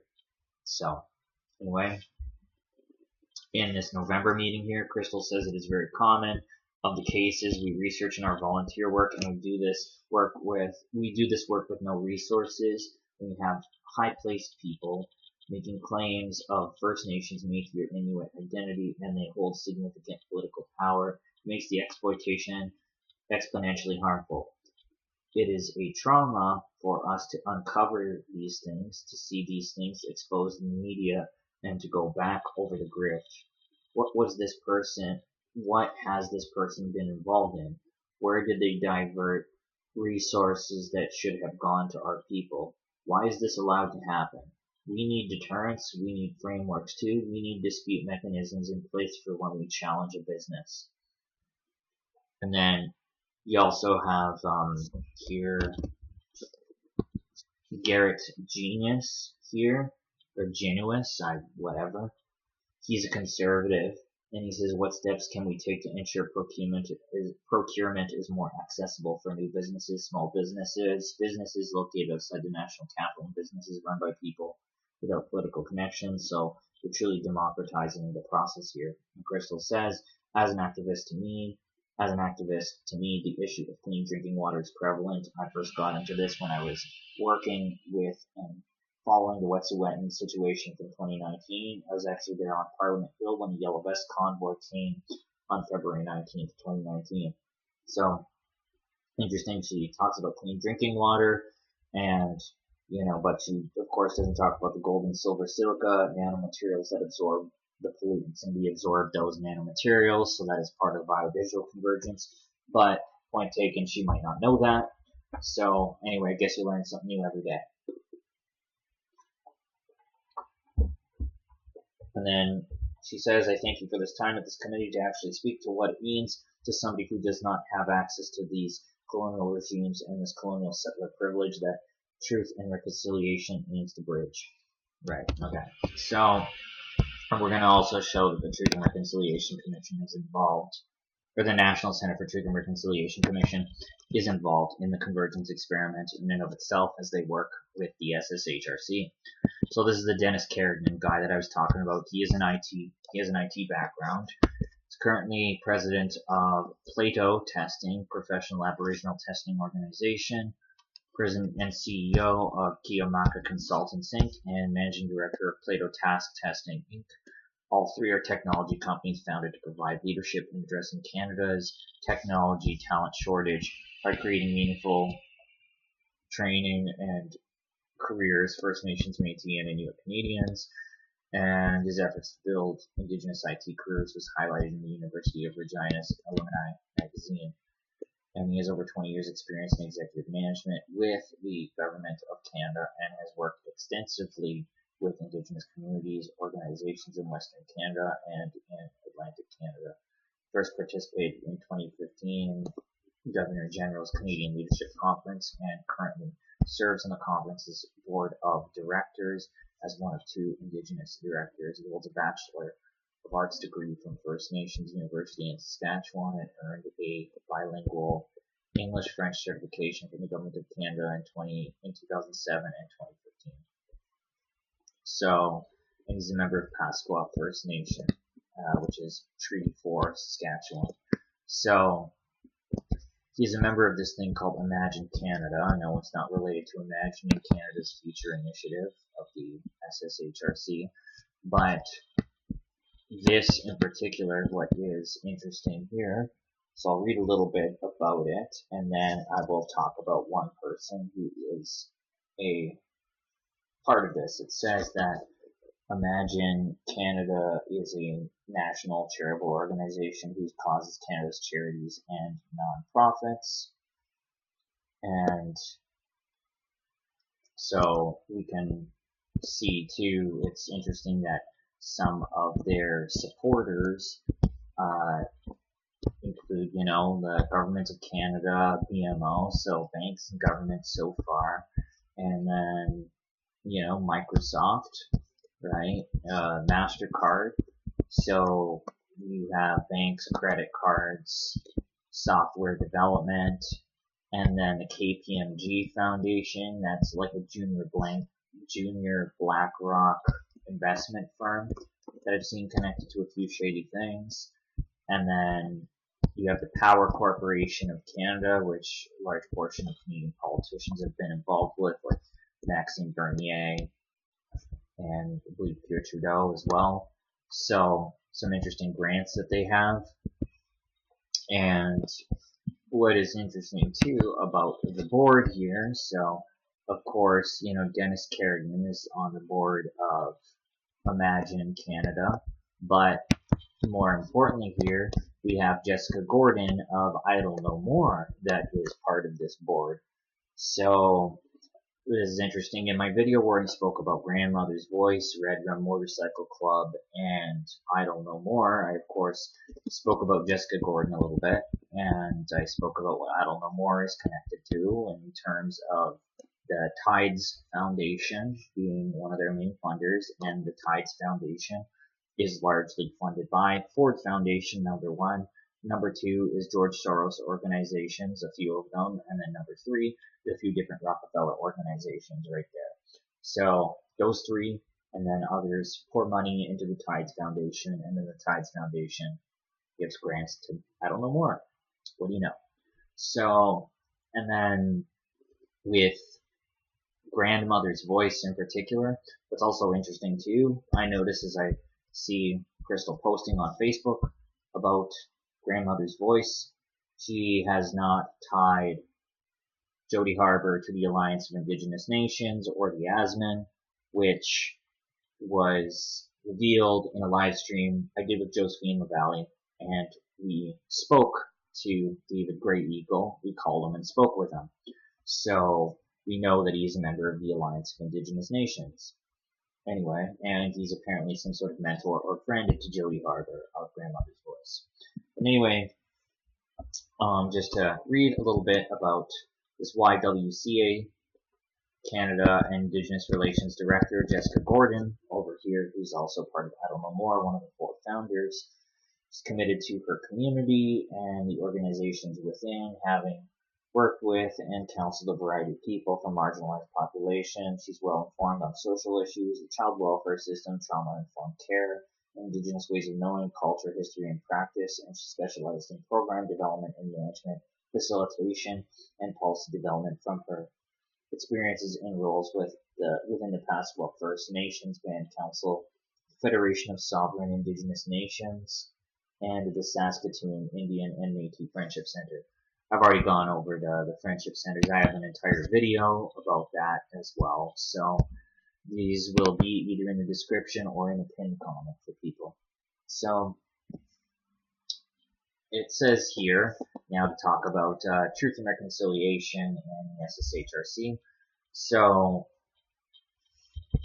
the National Center for Truth and Reconciliation Commission and SSHRC have announced investment of approximately $6 million over 5 years to support 6 partnership programs through Reconciliation Network in response to Call to Action 65 to advance our collective understanding of reconciliation.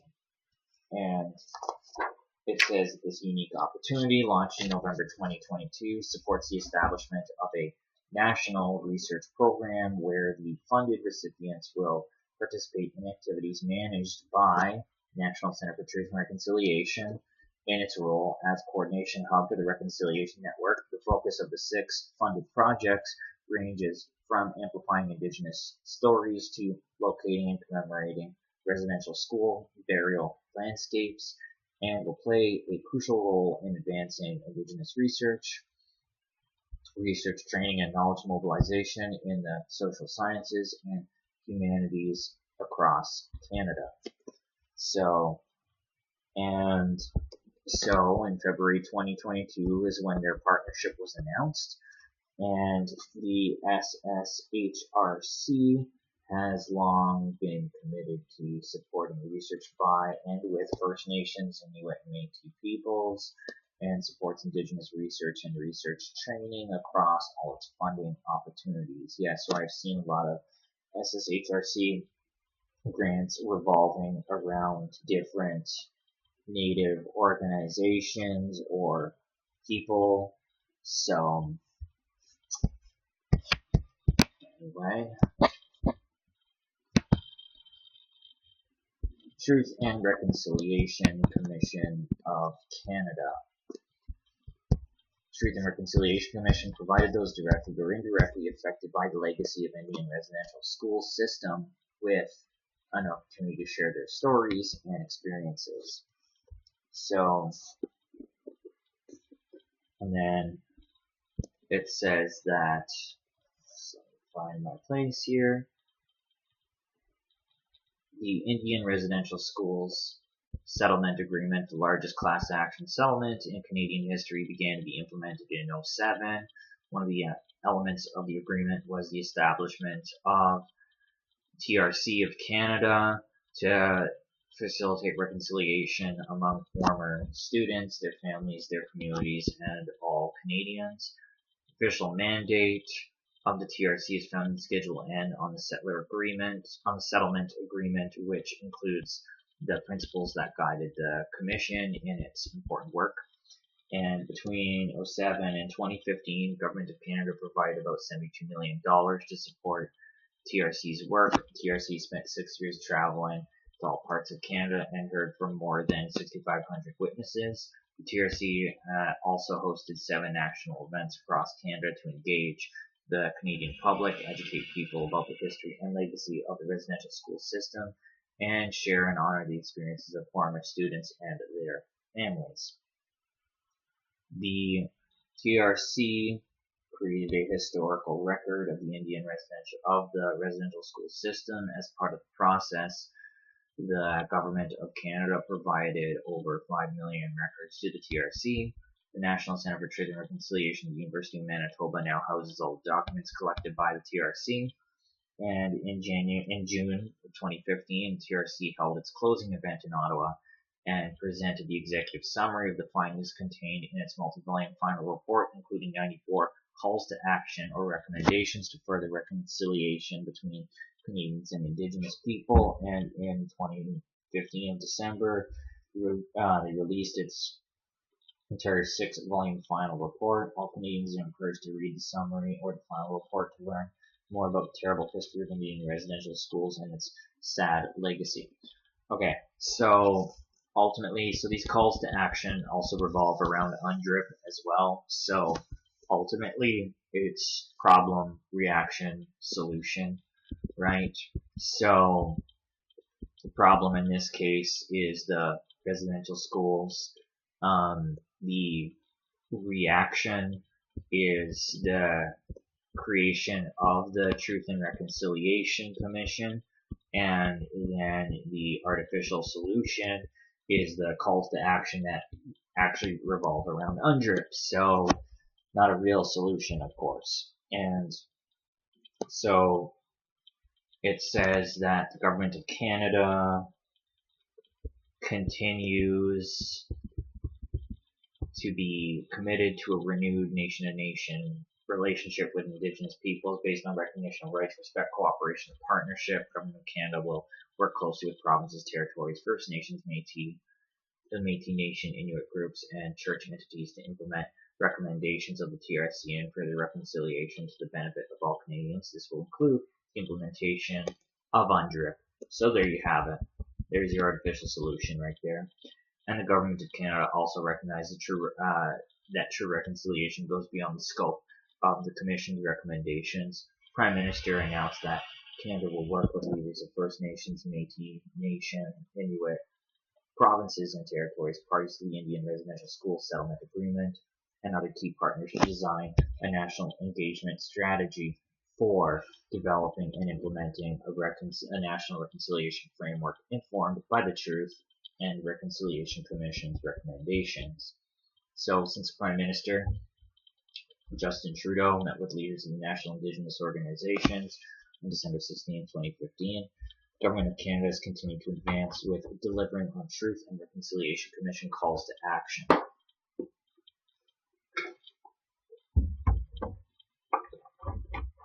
So, I'm not going to go over all the calls to action that are listed here. Links will be in the description. I'm just going to go over what I thought were the key ones here. So, justice within the legal system. Call to action 43. Government endorse UN Declaration for Rights of Indigenous Peoples without qualification, committed to its full and effective implementation. ASMIN also support UNDRIP. What do you know?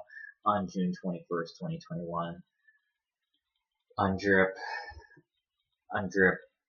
United Nations Declaration on Rights of Indigenous Peoples Act received royal assent and immediately came into force. UN Declaration on Rights of Indigenous Peoples Act, and then of course you have Call to Action 53. On April 30th, 2024, Bill C-29, an act to provide for the establishment of the National Council for Reconciliation, received royal assent and came into force on July 2nd, 2024, fulfilling call to action 53. Legislation ensures that the National Council for Reconciliation will be an independent, Indigenous-led, non-political organization that will help advance reconciliation in all sectors of Canadian society. Yeah, it is a political organization. I mean, you work directly with the SSHRC that want the Convergence Experiment to come to fruition, and you also are in support of UNDRIP. This is totally a political thing in and of itself, so let's BS. Then number 58, Pope Francis recognized the abuses experienced at residential schools that resulted in cultural destruction, loss of life, and ongoing trauma lived by Indigenous peoples in every region of this country during his penitential pilgrimage visit to Canada on July 24th to 29th, 2022. So we're going to look at who presented the Pope the headdress, which is Chief Wilton Littlechild. We're going to look at him shortly. So, the National Center for Truth and Reconciliation and the SSHRC are proud to announce their partnership on a national research program to advance understanding of reconciliation. And it supports the call to action 65 and supports 71 to 76. And it says that the collaboration will foster research on reconciliation in residential schools done by and with Indigenous communities. It will leverage the skills and knowledge of both parties. The NCTR's expertise and ability to safeguard the truths of survivors, their families, communities, and others affected by the residential school system. The SSHRC's role to promote and support research and training in the humanities and social sciences. And they say it's a place of learning and dialogue where truths of residential school survivors, families, and communities are honored and kept safe for future generations. And the archives is the foundation for ongoing learning and research. Survivors, their families, plus educators, researchers, and the public can examine the residential school system more deeply with the goal of fostering reconciliation and healing. And it sounds very much as I hear this term reconciliation thrown around over and over again, and I see them, working hand in hand with Biodigital Convergence, supporting organizations. That reconciliation is nothing more than a corporate word at this point. That's what I've come to the conclusion of. SSHRC is the federal research funding agency that promotes and supports research and training in the humanities and social sciences. They've been committed to supporting research by and with First Nations, Inuit, and Métis people, and has played a leadership role in recent years on behalf of Canada's federal research funding agencies to co-develop with Indigenous peoples on interdisciplinary research and research training that contributes to reconciliation. The resulting strategy, setting new directions to support Indigenous research and research training in Canada 2019 to 2022, was launched in January 2020. Through its strategic plan, Momentum 2020 to 2025, SSHRC pledged to lead the implementation of initiatives and activities under the 4 strategic directions of the strategy. And it talks about building relationships with FNMI, supporting research priorities of Indigenous peoples, creating greater funding accessibility to grant and agency programs, and championing Indigenous leadership, self-determination, and capacity building and research. Now, self-determination is interesting, especially when you look at that from the lens of UNDRIP, right? So, to look at the Truth and Reconciliation Commissioners, you have Murray Sinclair, who has passed away, Chief Wilton Littlechild, and Marie Wilson here, Dr. Marie Wilson. And so, like I said, Wilton Littlechild is the guy who presented the Pope the headdress. I'm not going to go over Murray Sinclair in this video. I'm just going to focus on Wilton Littlechild here. But it says that he's a Cree Chief, residential school survivor, and lawyer who's worked with both nationally and internationally, including the UN, to advance Indigenous rights and treaties. He has also, through leadership, with the Truth and Reconciliation Commission, raised awareness to form a Canadian policy that decimated the livelihood and culture of Indigenous Canadians.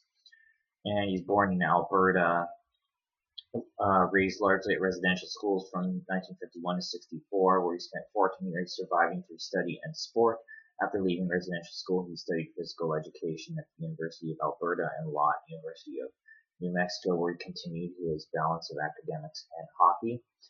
He was a member of the 1977 Indigenous delegation to the UN and worked on the UN Declaration on the Rights of Indigenous Peoples. He organized within the UN to increase Indigenous input in the economic and social issues the UN tackles. In 1980s, he worked on the lawsuit to prevent patriation of the Canadian Constitution until the Aboriginal and treaty rights were protected, and in more recent years has been a regional and international chief on treaties number 6, 7, and 8.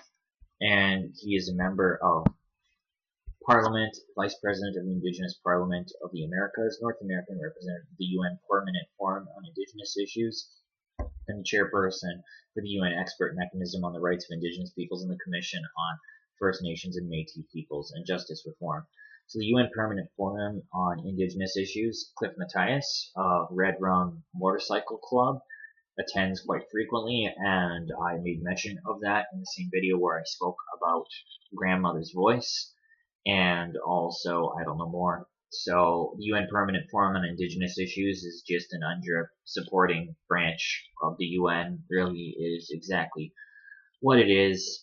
And also here it says, in addition to his ongoing work with the Truth and Reconciliation Commission, he has continued to run his own law firm in Ermineskin Reserve, Alberta, and maintains his commitment to sport. He's been inducted in the 7 Sports Hall of Fames, and he's been awarded the Order of Canada. Canadian government awarded Chief Little Child the Canada 125 medal, and he's a 2015 laureate of the Inspire Awards, and was recently honored with the Alberta Award of Excellence.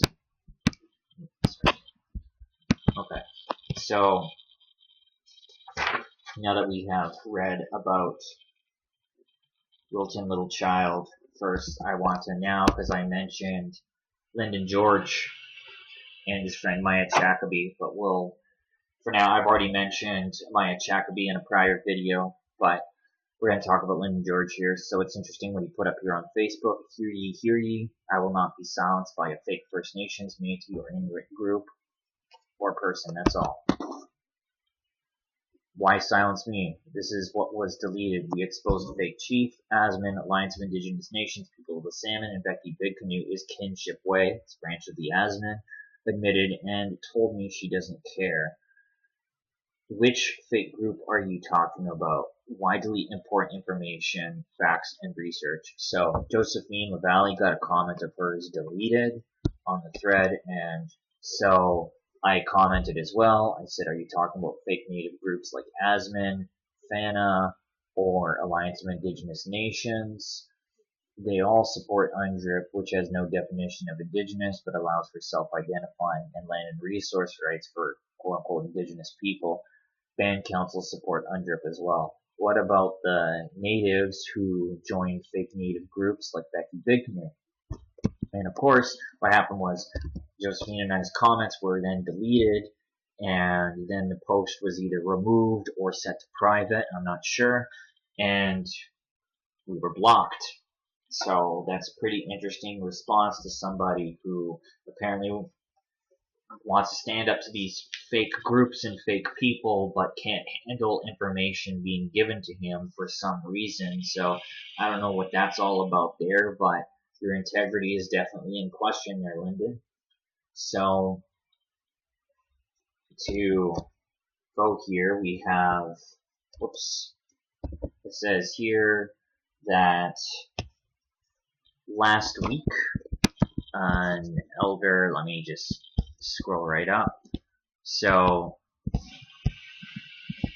it says that the executive director of Hamilton Region Indian Center, Audrey Davis, and Lyndon George, Indigenous Justice Coordinator of the Hamilton Community Legal Clinic, will hold a press conference on Monday, June 10th at City Hall to call for the creation of an Indigenous-specific seat within the elected official circle to add a 17th member to Hamilton City Council.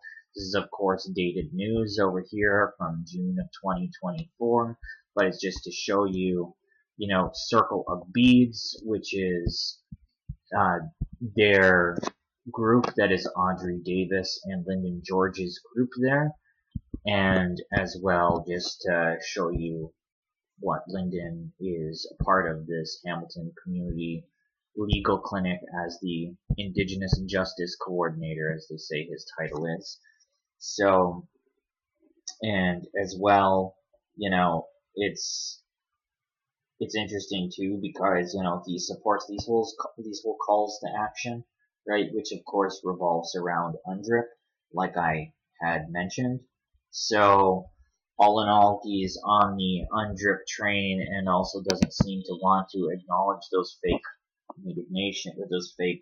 Native nations or whatever they are, Native organizations.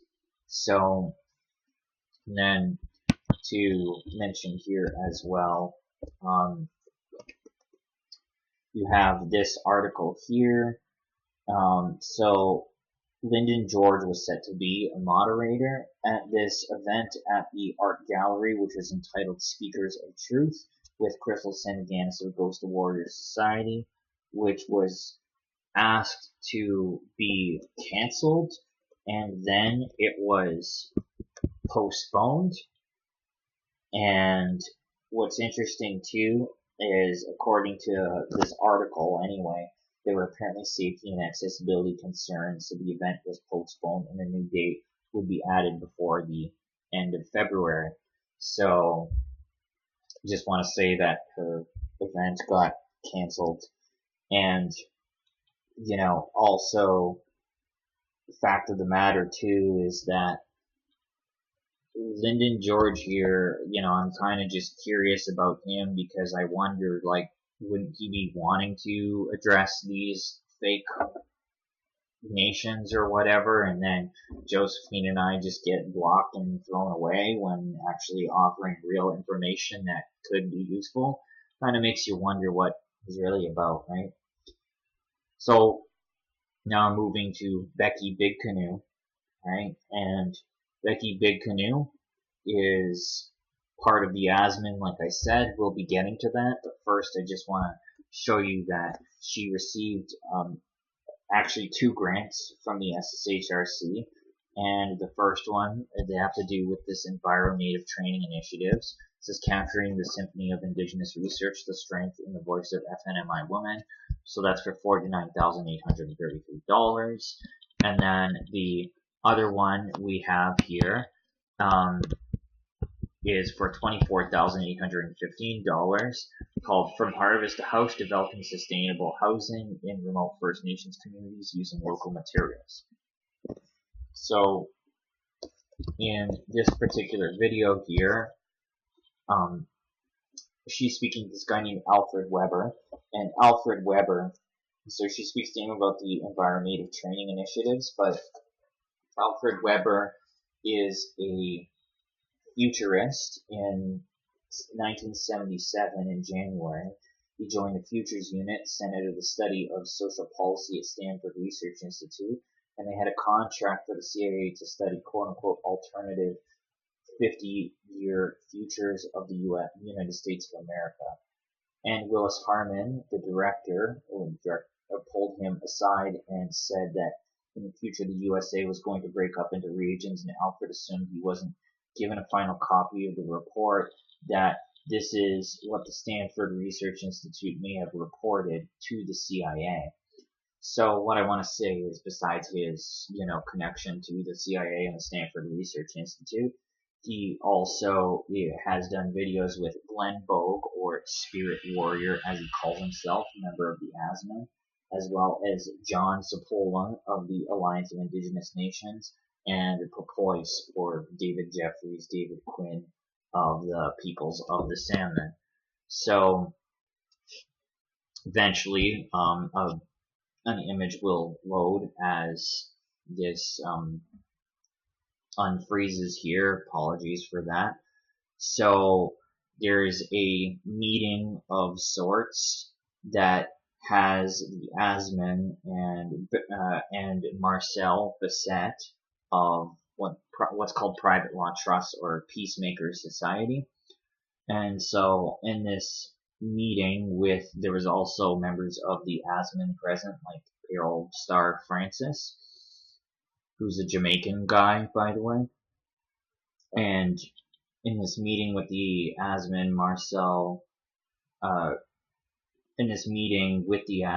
and Marcel saying like that Becky's son would be interested in selling the Love phone. So the Love satellite phone is something that operates through the blockchain that basically the ASMIN support, but it's actually worked through this guy who calls himself Chief Engine of the Okanagan Indian Confederacy, which is not something real at all. It's not to be confused with any of the Okanagan nations within, British Columbia or Washington State.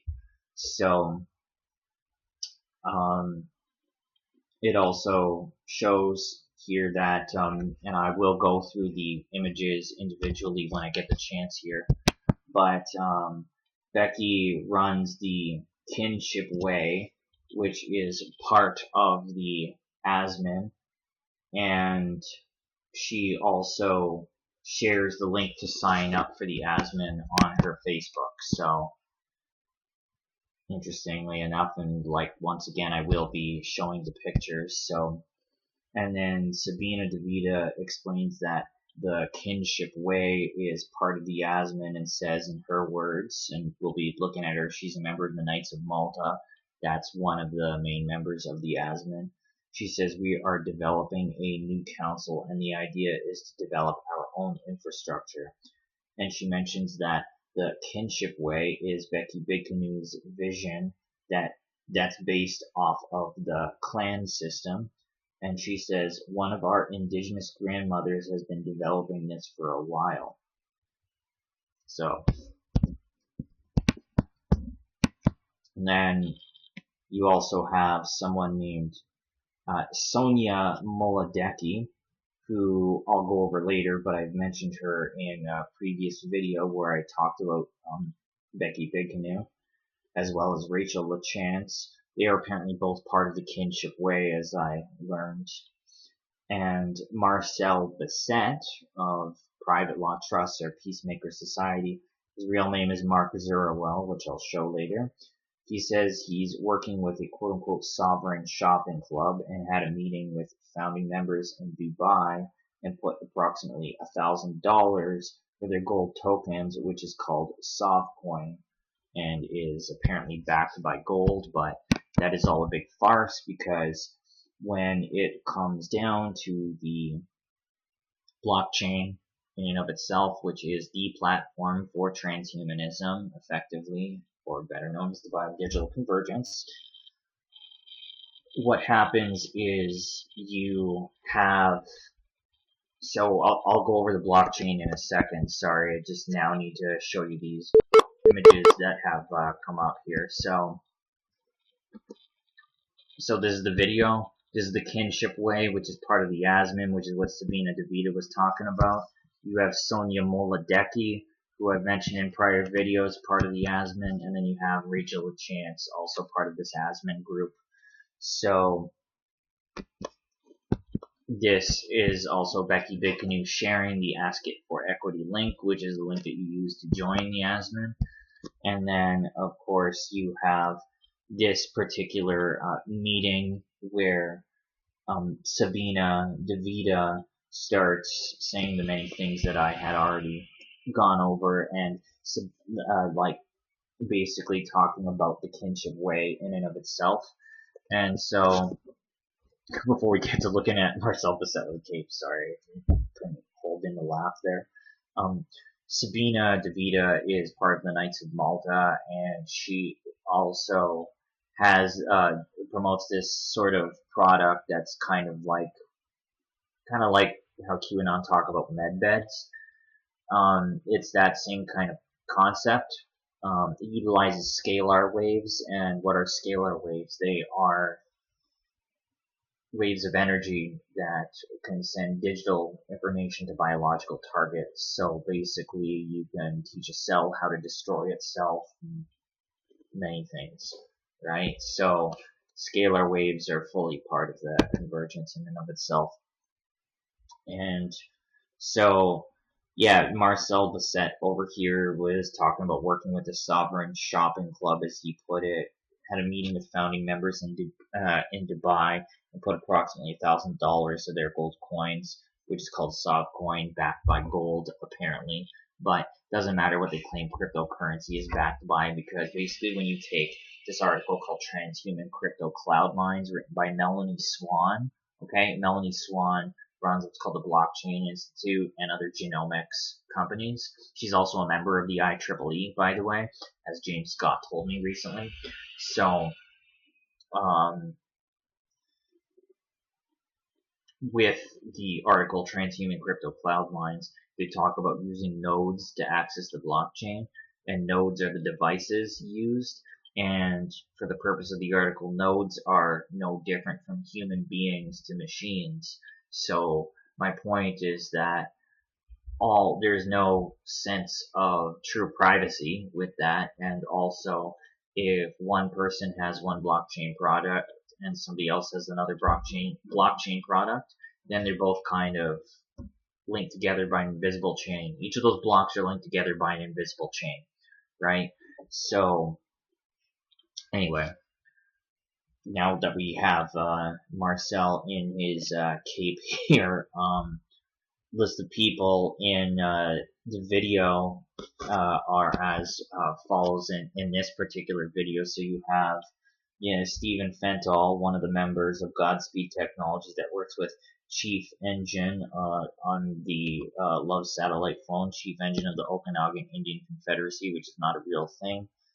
You have the Susan T. Peace School, not sure who she is. Danny Lee Milner, I don't know. And this Michael Headsman of the Wolverines, which I think is part of the Peoples of the Salmon. It says POTS on the screen.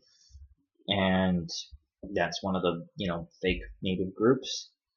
And then you have this video here, which has this person, I don't know her name. Choctaw Turtle Tribe, I don't know who that is, and then Carol, I don't know. Steve, I don't know. Maddie, I also don't know. But I do know that Sabina is present in this video, so I'll get back to that white flag, because that is kind of key to this. So, to talk about this sovereign thing that Marcel Bessette or Mark Zerwell was talking about, it says here it's the benchmark of a genuine stablecoin combining the power of Web3, that's just a synonym for blockchain, with the most trusted medium of exchange. SAVEU creates a new standard for financial interaction and commerce for new world economies, right? Well, Edward Snowden said that to combat central bank digital currencies, you utilize blockchain and cryptocurrency. However, the blockchain is the platform for transhumanism, so that makes Edward Snowden controlled opposition, and also doesn't change the fact that this is all part, like that, cryptocurrency was created by the NSA, funny enough, so.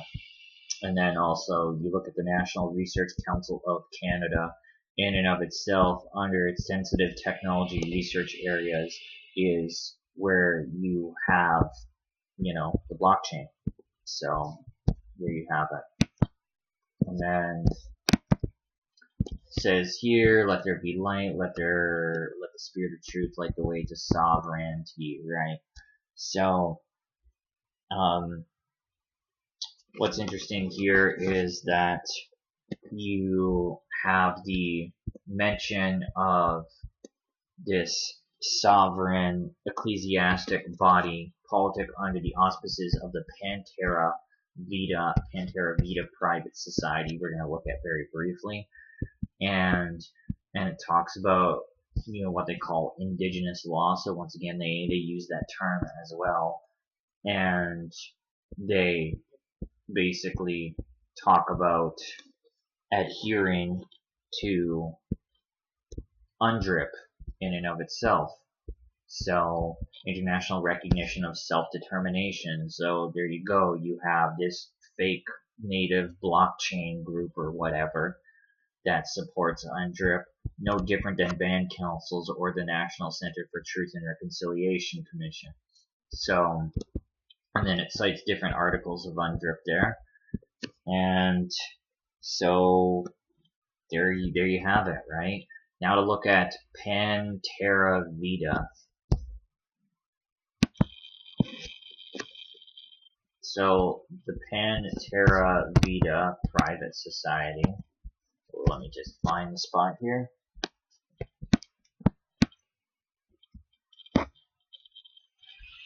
The Pantera Vita Private Society was first established in February of 2002 with its original name as Pantera Doro. We have recently changed the name of the society to better reflect our commitment to the principles of Life Vita at a time when we are now mobilizing to begin the active phase of building real solutions to some of the most pressuring issues of our time: health, education, environmental renewal, and many other areas that have been degraded and undermined to a point that the vitality of our institutions and the integrity of our societies are at a desperate level that must be turned around or face catastrophic consequences. We have many hundreds of members spread throughout the world in over 45 countries, working together to build the foundations, infrastructure, and teams that will build forward the solutions that will make a real difference for the people and the world. Right. So what is interesting about this here is that they use this international flag of peace here, if you even want to call it that. And so this same white flag that you see was utilized by Dan Oak in courtroom. These are references to videos that I've made or live streams that I've done either myself or with Josephine, so people can check those out. I will link those for people that are curious about Dan Oak. But Dan Oak is also, he is part of something called the First Republic Registrar, which is pretty much ran through the Rothschild family, as I discovered. So people can look at that, and they also support their own fake native nations, such as Wordland, which is internet-only soil tribe. And apparently Edward Snowden and Julian Assange are members. I literally can't make that up, so I don't know what to tell you. But anyway, the International Flag of Peace, as they call it here, is utilized by Dan Oak and his associates, as well as the Save the Children Convoy, as they call themselves. And they had mention of using this white flag, which was published in David Mackenzie's Trucker magazine. And phrases on this Pantera Vita website include phrases like "United we stand, divided we fall," and "Where we go one, we go all," which is all just QAnon type of stuff. And that's the kind of stuff that Dan Oak supports, right? And same with certain members of the Save the Children convoy as well. Or they at least utilize a lot of the catchphrases, whether they, support Trump or not. It doesn't really matter what somebody claims to support at face value or not. I mean, it's all part of what we call, or what the Masons would call the Ordo ab Chao agenda, or Order of Chaos agenda, meaning while two or more factions apparently seem to be at odds and fighting each other, through that chaos is a sense of order, because through this kind of fighting back and forth, it's like you think about in politics, red and blue, liberal and conservative, Democrat, Republican, whatever. they're both on board the same agenda, but appear to be tackling each other. But it's nothing more than face value talking points, right? Because if you look at the U.S., like the Democrats and the Republicans both funded the National Nanotechnology Initiative, which is part of the FDA, to put nanotechnology into food and things. Sorry, I'm just trying not to use certain words because I want to keep this video on YouTube. So, anyway, the Center for Global Engineering Forum, which is part of UFT, recently brought together Indigenous leaders and UFT researchers to underscore the importance of two-eyed seeing approach, the bridging of expertise of both Indigenous communities and faculty to create sustainable infrastructure solutions for Indigenous communities across Canada. And it mentions, presenters, Elder Wabagoon, the co-founder of this and UFT Access Mentorship and Employment Program for Indigenous Youth, who led the opening and closing ceremonies. Becky BigCanoe of the Chippewas of Georgina Island First Nation, natural building designer, activist, and founder of EnviroNative Training Initiatives, also part of the ASMIN, whatever. Jeff Kiosk of the First Nations House, Shijens Shakir Sir, and Sonia Moladeki, right? Once again, Sonia Moladeki, part of the Kinship Way, and I have discussed her in a prior video, as she's part of the Global Indigenous Development Trust, along with Becky BigCanoe, and also is part of something called the No Aki Land Trust, which is ran by Becky BigCanoe, and Rachel LaChance is part of both of those organizations as well. Professors Marianne Tucci, Liat Margolis, Heather Castleton, and Jason Basilak. Apologies for the pronunciations if I butchered that.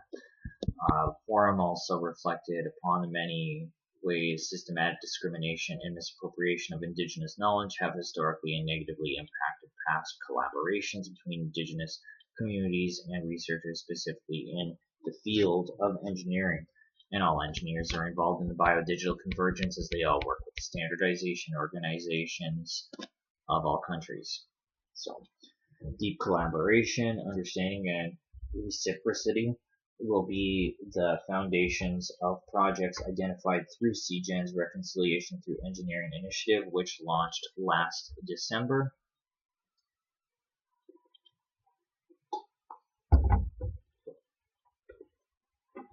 Reconciliation Through Engineering initiative will ultimately identify 6 projects to improve access to clean drinking water, food security, housing, healthcare, transportation, and communication systems through a multidisciplinary and holistic perspective. 2 projects focused on housing and food security in Northern Ontario so far have been identified. Becky BigCanoe presented on her vision for healthy housing in First Nations communities. And housing insecurities and the spread of mold in residences are issues at the heart of Becky BigCanoe's work in First Nations communities, who has seen failed attempts to address these concerns because of lack of community consultation. The solutions weren't sustainable, did not fit the environment, or take into account high occupancies, she said. And during the forum, all of the people involved discussed ways that they could support BigCanoe's vision and the challenges she identified. In close collaboration with BigCanoe and the Chippewas of Georgina Island First Nation, the project will lead to developing a holistic mold litigation framework for Indigenous housing. So, and then as a natural building designer, she has created a prototype of a land-based multi-unit high occupancy house. BigCanoe and UFT researchers who specialize in building science and design will work together to incorporate those aspects in developing appropriate ventilation and building envelopes to control moisture accumulation. And Tushi says, when I saw Becky's designs, I thought, this is incredible. I look forward to learning a lot from this experience.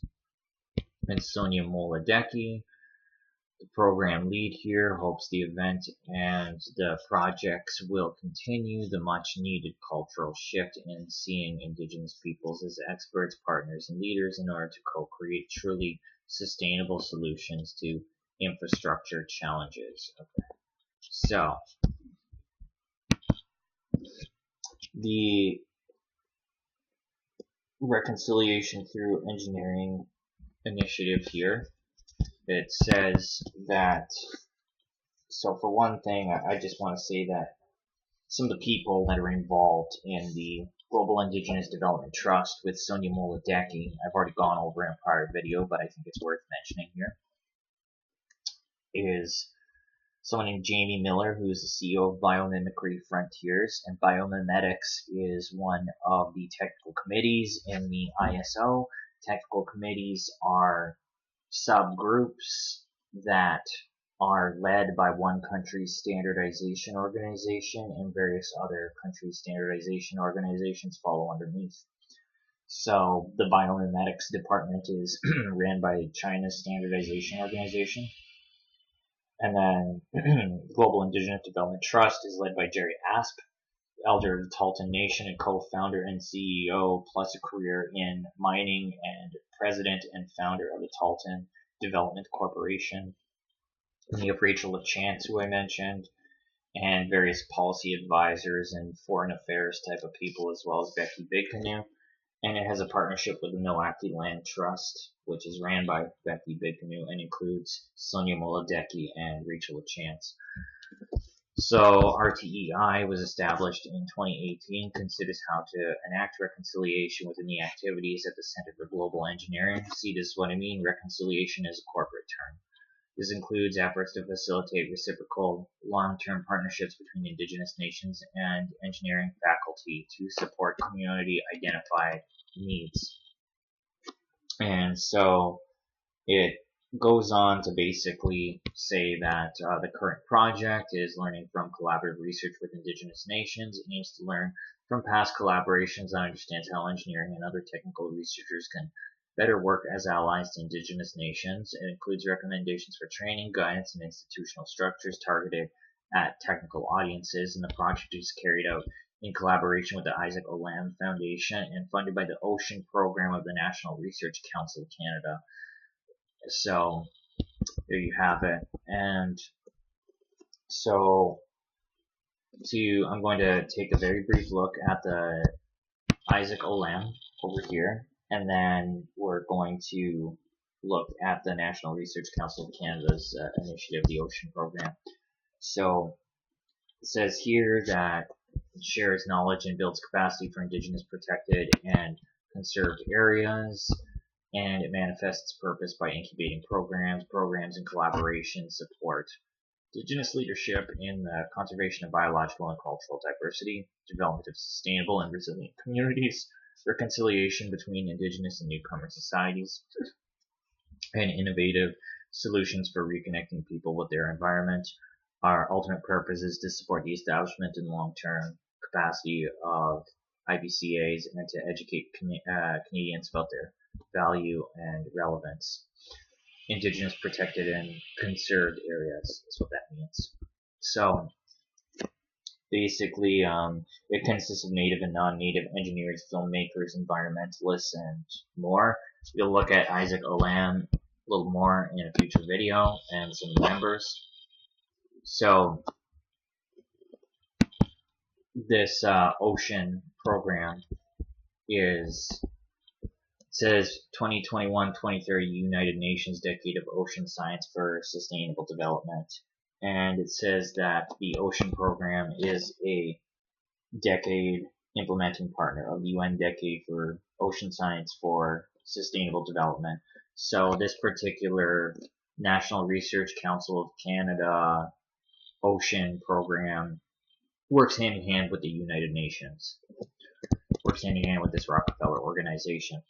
Similar to the green economy, the blue economy is a growing effort to ensure that ocean resources are used in a sustainable way for economic growth. The NRC's Ocean Program supports Canada's Ocean Supercluster and is helping grow our blue economy by placing equal value on ocean health and economic gain as we support the development of technology to improve ocean health.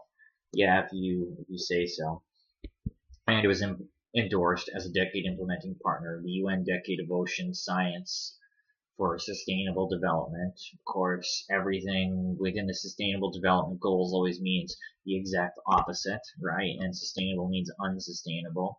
It's aligned with Canada's first blue economy strategy led by Fisheries and Oceans Canada at the close of the NRC Ocean Program. By 2027, our goal is to see the ocean on the path to recovery.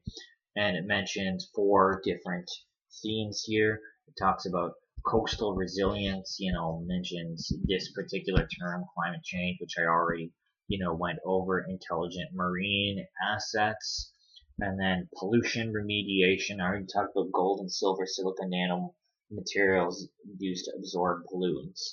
And that's exactly what the UN advocates for. So you still ingest or bathe with those gold and silver silica nano materials. And then bioassets here, it talks about biosensing solutions for monitoring ocean health near industrial sites. So we're going to go over something called the Internet of X Things to talk about this, basically twinning marine life, whether plant, fish, whether plant aquatic life, mammals, or the water itself. So when I talk about Internet of X things, I'm talking about basically the use of graphene or other kinds of biosensors in order to twin the environment into the metaverse. And so when I say Internet of X things, X can mean anything, right? So in this column, we plan to take a tour around different physical locations in the world with the objective of highlighting the peculiarities of the trendiest Internet of Things related applications in selected regions. Thus, the Internet of Things world will certainly be physical, but traveling around it shall also expose the readers how different application domains have been addressed, with particular attention to access, sustainability, global climate changes, significantly affecting life on planet Earth. Predicting timely changes in the climate is a big challenge and requires great attention from the scientific community. Research now suggests that using the Internet of X Things helps in monitoring global climate change. So my point is that the whole narrative, this thing here, is all utilized as well as a tool by the standardization organizations like the IEEE over here. And we could see the IEEE as well partner with that organization that Tony Belcourt is affiliated with. So pretty interesting what Crystal is not pointing out, as a matter of fact. Now, and then it says from Internet of Things to future cyber-enabled Internet of X and its fundamental issues. It says, as Internet of Things is a fascinating paradigm in which all things and objects are connected together. It holds a significant position in fostering intelligent, high-level services. However, the future Internet of Things architecture is still under evolution, profiting from the overwhelming development of cyberspace and cyber technologies based on the traditional physical-based Internet of Things, social-inspired Internet of People, and brain-abstracted Internet of Thinking. An intelligent embryo of cyber-enabled Internet of X is being established where all things, entities, people, and thinking are interacted seamlessly. In this article, we clearly introduce the cyber-enabled Internet of X from perspective of both ubiquitous connections and space convergence, and design an architecture with 4 pillars, namely things, people, thinking, and cyber entities in respective spaces. In addition, we analyze the fundamental issues in Internet of X development, such as information exploding, link exploding, and application exploding from the view of ubiquitous connections, entity exploding, and relationship exploding on the basis of space convergence, and service exploding from overall aspects where potential solutions are discussed at the same time. The intelligent cyber-enabled Internet of X will be the cornerstone for future techniques and applications, and proves to be the solid foundation for upcoming intelligent and proactive era. So,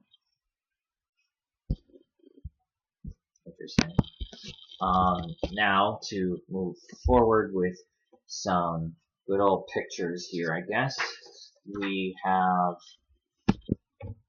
24B over here. This shows Becky BigCanoe at an event with David Gray Eagle here, who is affiliated with Jody Harder of Grandmother's Voice, and of course part of the Alliance of Indigenous Nations as well.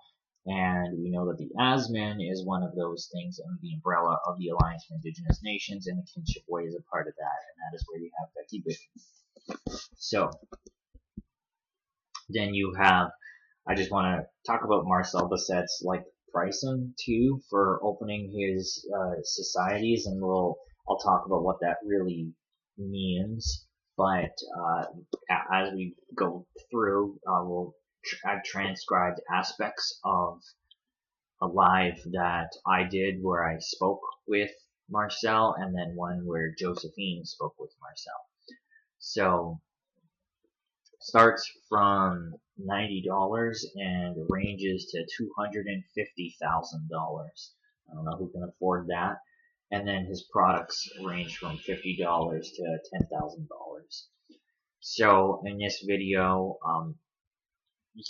Marcel Bessette speaks with various people in the freedom movement, and it goes from speaking to this guy, Rob Van Freedom fighter on the East Coast, Kellyanne Wolf, ambassador of the ASMIN and CEO of the Canadian Democratic Defense Association, who advocates for evolved blockchain, even though she can't explain the technology herself. And yes, I have directly asked her about it, and yeah, it's definitely an interesting one for sure. I've talked to her about it. James Scott has talked about it, and same with Josephine.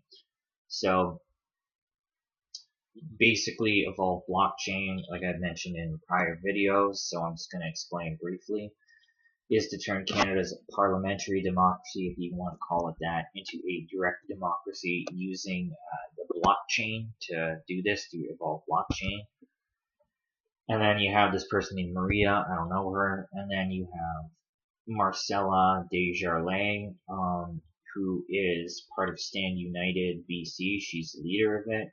She's also part Cree, along with her cousin Serena Freedom Bear, whose real name is Serena Winterburn, who also lives out west.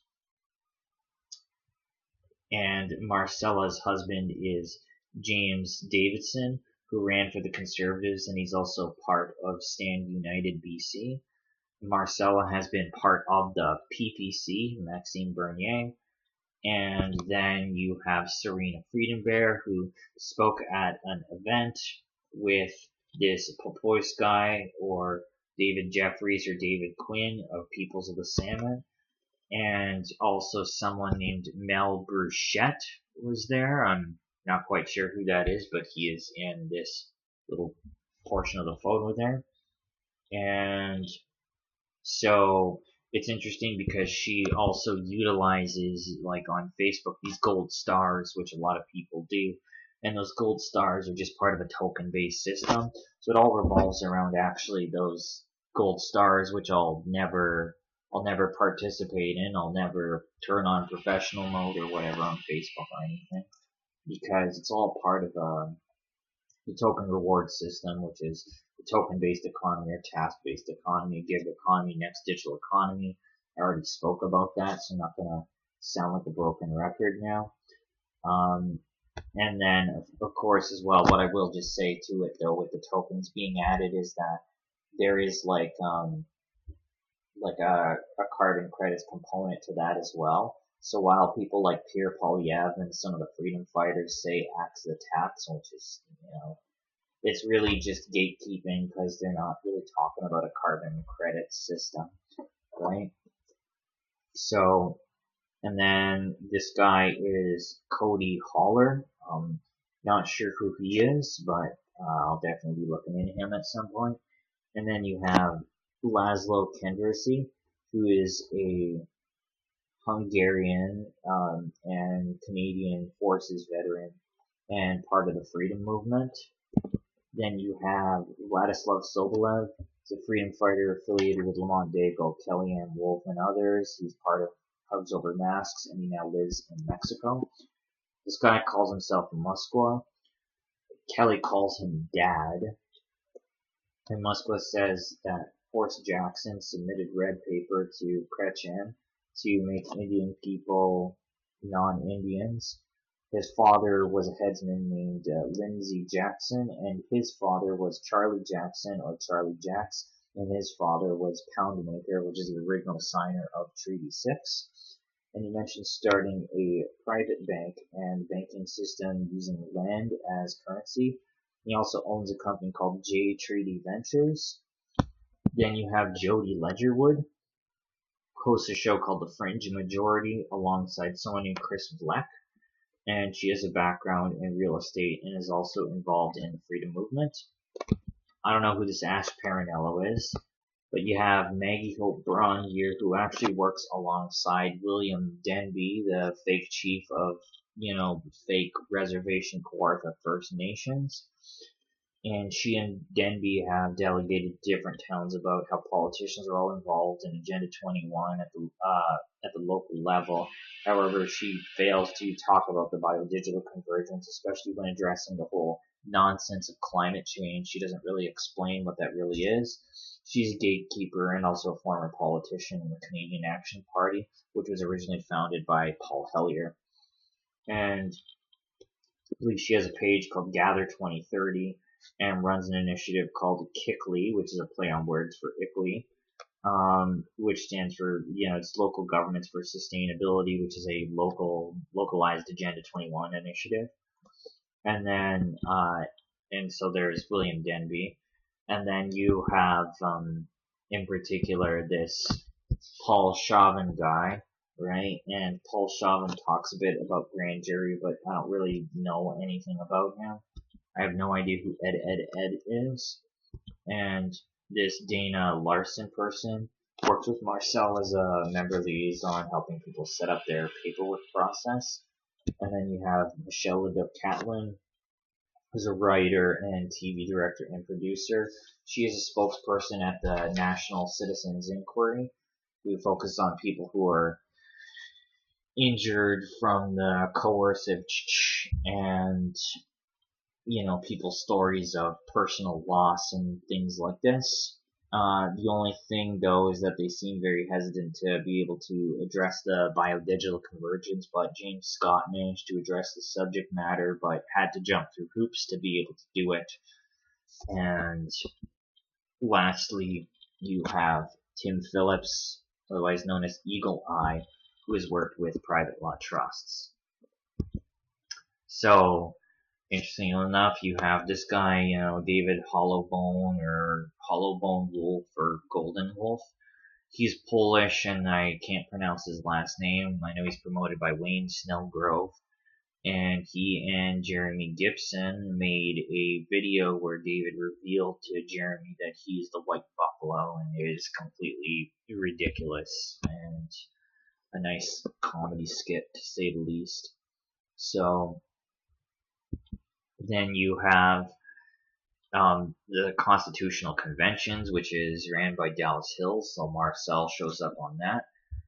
And I'm just going to go over some of the people here, so I don't know who Big Al is, but Scott Rayner has been a face in Constitutional Conventions for some time.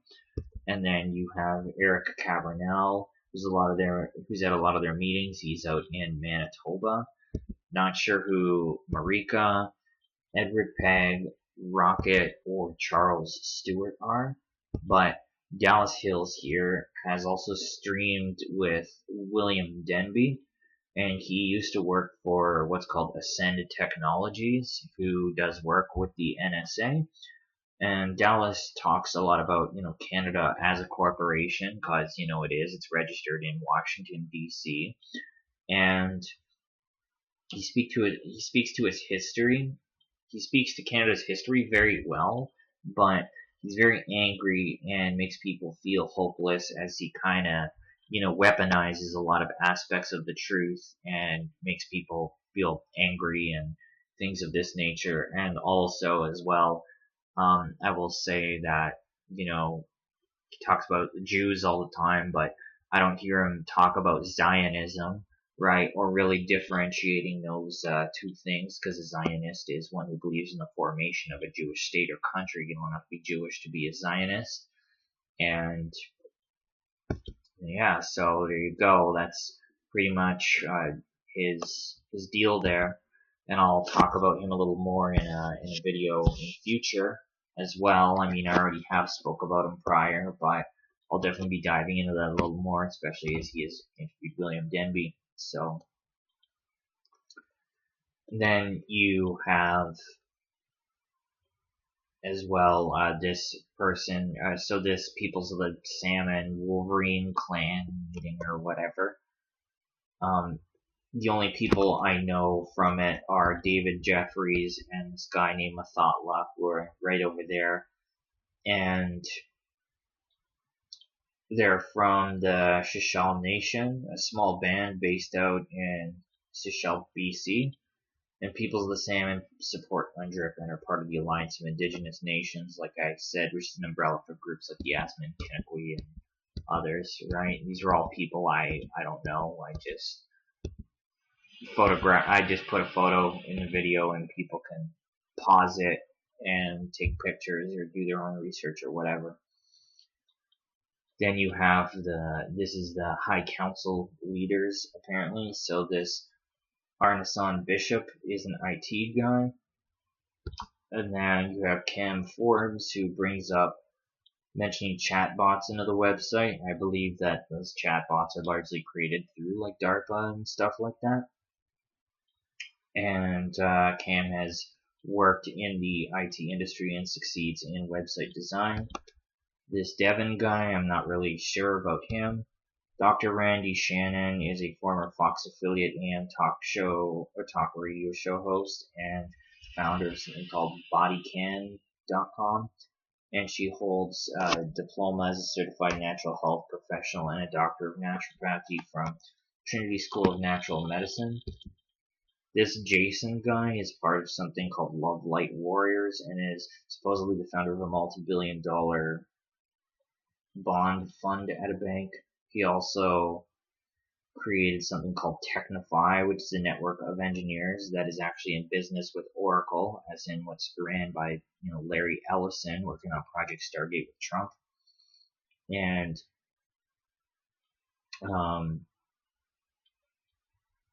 it says on that website on Technify, corporatocracy will take over governments.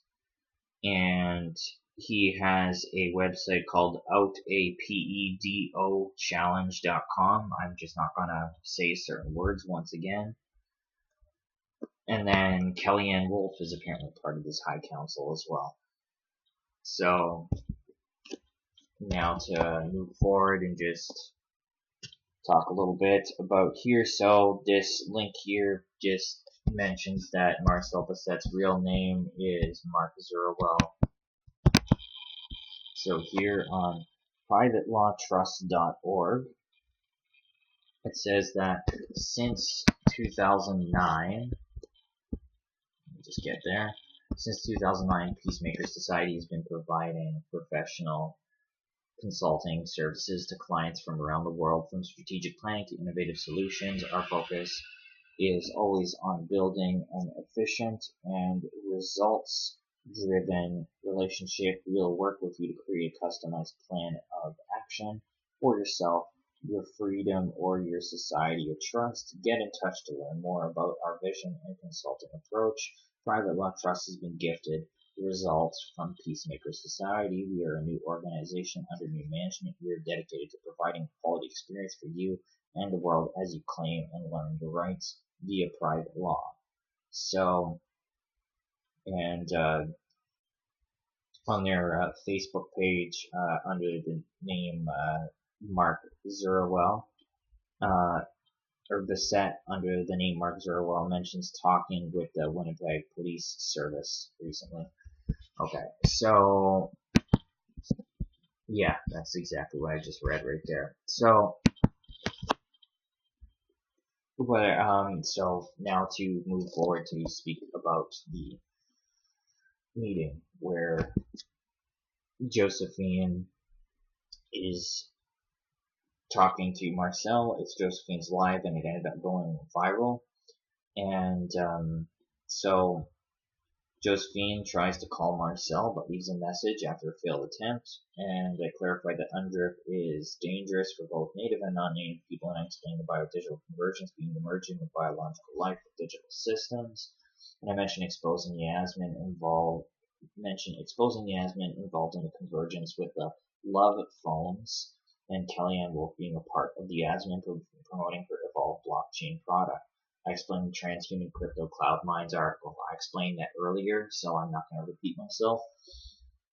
Josephine mentions that we exposed David Gray Eagle, that we've spoken to many of the freedom people, and Josephine mentions Kellyanne Wolf being the ambassador of the ASMIN, and fake native groups and band councils both support UNDRIP, and native people are involved in this, like Becky BigCanoe, for instance. And I explained the word indigenous is not defined within UNDRIP and allows for land and resources for indigenous people and allows one to self-identify. UNDRIP stands for United Nations Declaration for the Rights of Indigenous People and was created in 2007, and by 2009 Canada was supporting it. Palestine also supports UNDRIP. I mentioned that the UN is built at Rockefeller Plaza and is a Rockefeller organization, how the Rockefeller Brothers Fund also support the Palestine movement. They also fund the Foundation for Conscious Evolution, which is basically a new age type of biodigital convergence organization. So they are also involved in the convergence themselves, the Rockefeller Brothers Fund. So I mentioned that the standardization organization are part of every country, and that the blockchain and cybersecurity technical committees have Israel and Palestine sitting together. Kind of interesting. You're supposed to be apparently at war with each other, but you're sitting in the same cybersecurity and blockchain technical committee together. It doesn't make sense. And so when getting a hold of Marcel finally, Josephine says to Marcel, I'm not native, not indigenous, and Marcel says, if you're born on planet Earth, you're indigenous to Earth. All indigenous means is your unregistered and unincorporated rights as a woman under your body-given birthrights. Josephine is asking Marcel if he's using UNDRIP, hence the term indigenous to the land. She uses, Marcel says, it's just you as a woman claiming unregistered, unincorporated birthrights because the legal system and nation states are all corporate. By going unregistered, unincorporated, it just puts you under your birthrights. You can claim indigenous rights, you can claim God-given rights, it's just your rights as a woman in different communities defined in different ways. You said you're filling your own launch and your own beliefs, and Josephine asked if the name Peacemaker Society has anything to do with the Haudenosaunee Great Law of Peace, and Marcel said that's something else. According to him, peacemakers are the sons and daughters of God, so the mission is to bring peace through helping people understand their rights. Marcel says they have neutral templates that work for any belief. And Marcel says you're becoming a competent heir and reclaiming title to all of your own property, assets, rights, and everything basically. So Josephine asked about Kellyanne Wolf and the ASMIN, peoples of the Salmon and Kinniqui, and asked if they're separate. And Marcel said he acted separately as an expert consultant, in his words, and that he doesn't agree with Kelly as she's setting things up in a legal code with legal reps.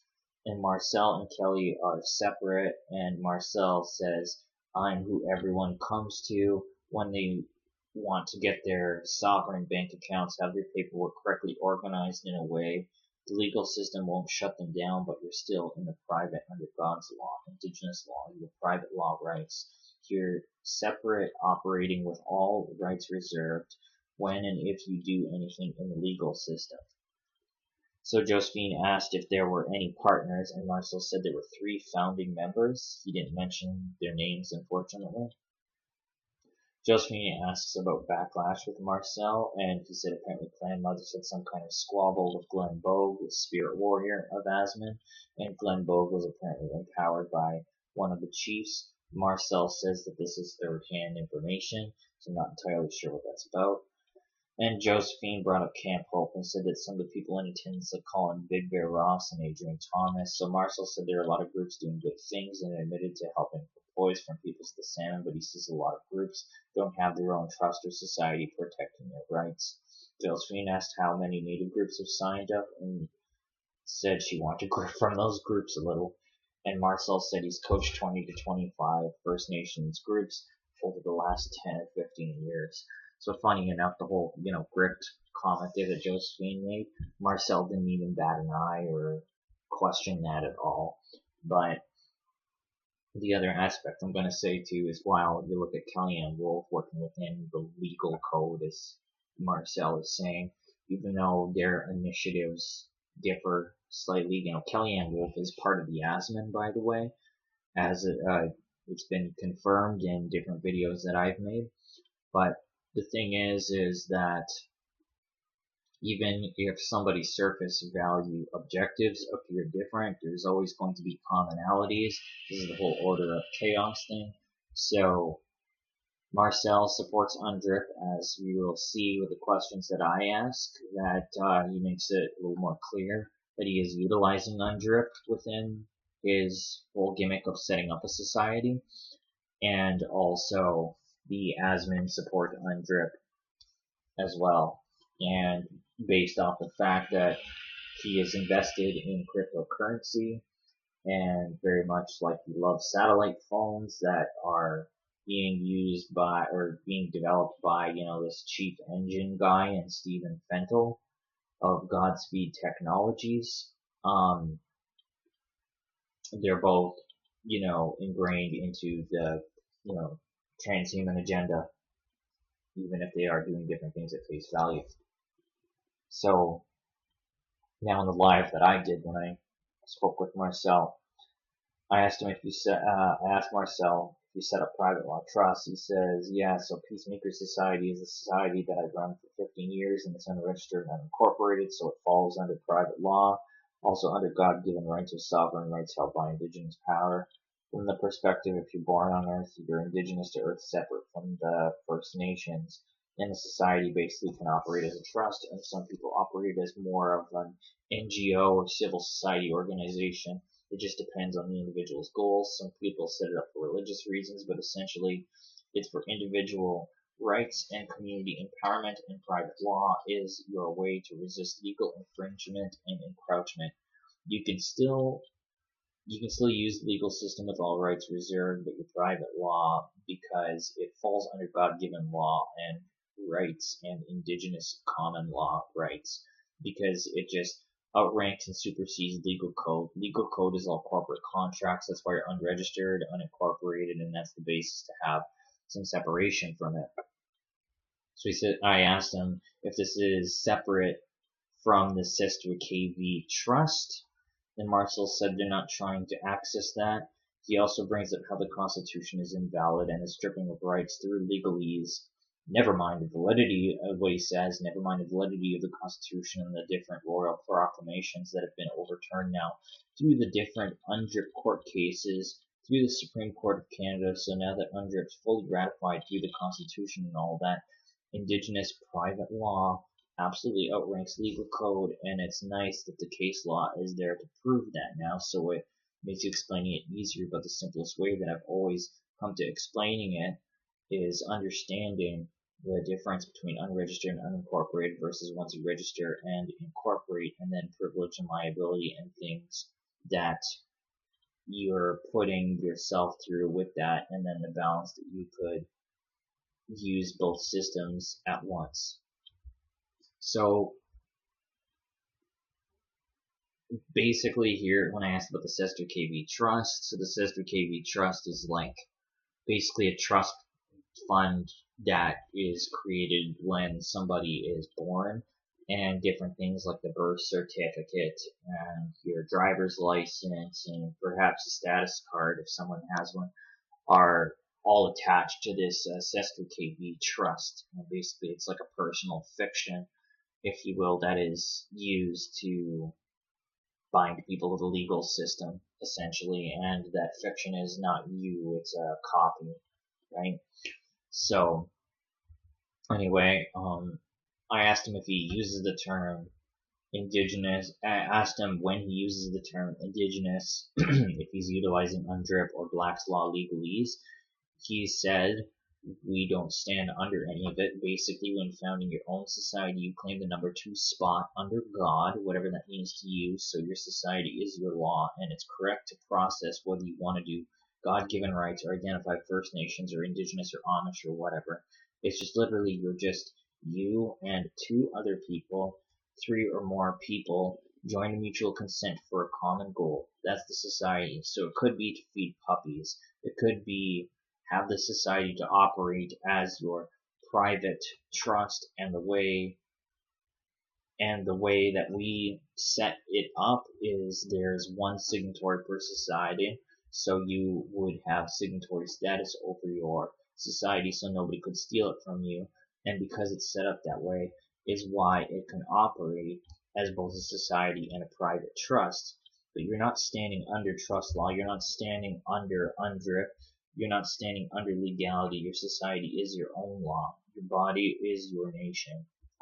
And then from there, it's whatever offers you want to voluntarily associate with, whether they're legal offers, private law offers, First Nations offers.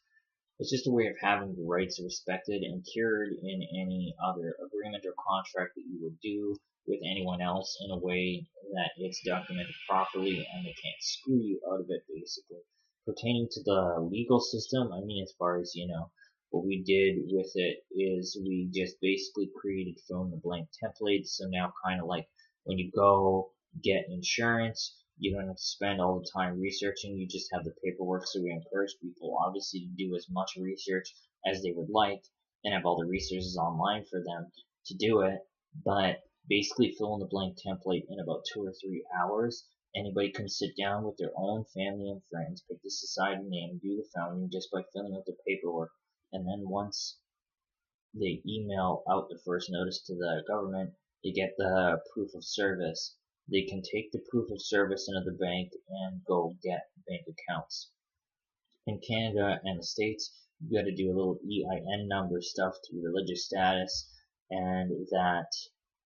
But in Canada, you just have to prove a service, documents that you signed, and some ID to prove who you are, and then you go get your society bank account, which is non-taxable and outside the country by definition for tax purposes, even though it's a business bank account at major banks, but it's for unincorporated societies and associations.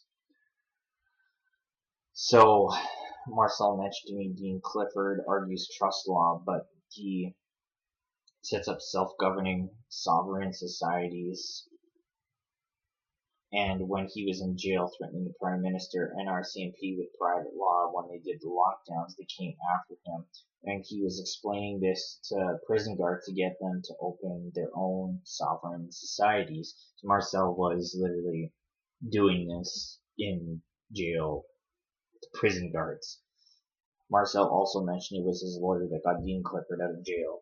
He says, but to my perspective, what I would always ask the groups is, do they have their own unregistered, unincorporated society? Do they have sovereign bank accounts with that society? And have they successfully run programs that are not only shut down by the legal system but recognized by them? And most people don't have yes to that, and we have yes to all of that, including judges recognizing us in court. But this is completely wrong parallel law to legality, that you're literally emperor over your signature is law. You are the Chief Justice. You can be your own law firm, your own indigenous tribunal. Anything the government or an individual can do, you can run and do under your own society with no permission from anyone. The only stipulation is if you want insurance, you'll do that through corporate entities because you have to give up title to get the insurance until such time you're willing to self-insure privately. We're not under trust law.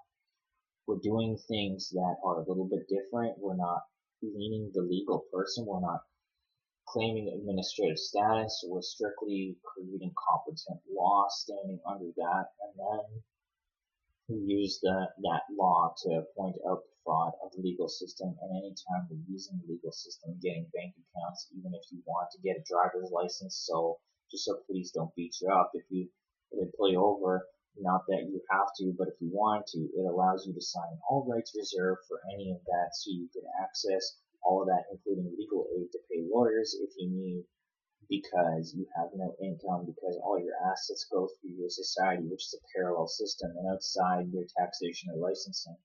It goes on to say that the CQB trust is attached to your birth certificate and says, this is your rights as a man, as a competent heir to govern your own state as your own government. But so it's correct to process, they recognize it as a trust, or you could run it as an NGO. He goes on to say you can do whatever you want with it. He says that in the 15 years he's been doing this, nobody's ever gone to jail or gone in serious trouble for anything.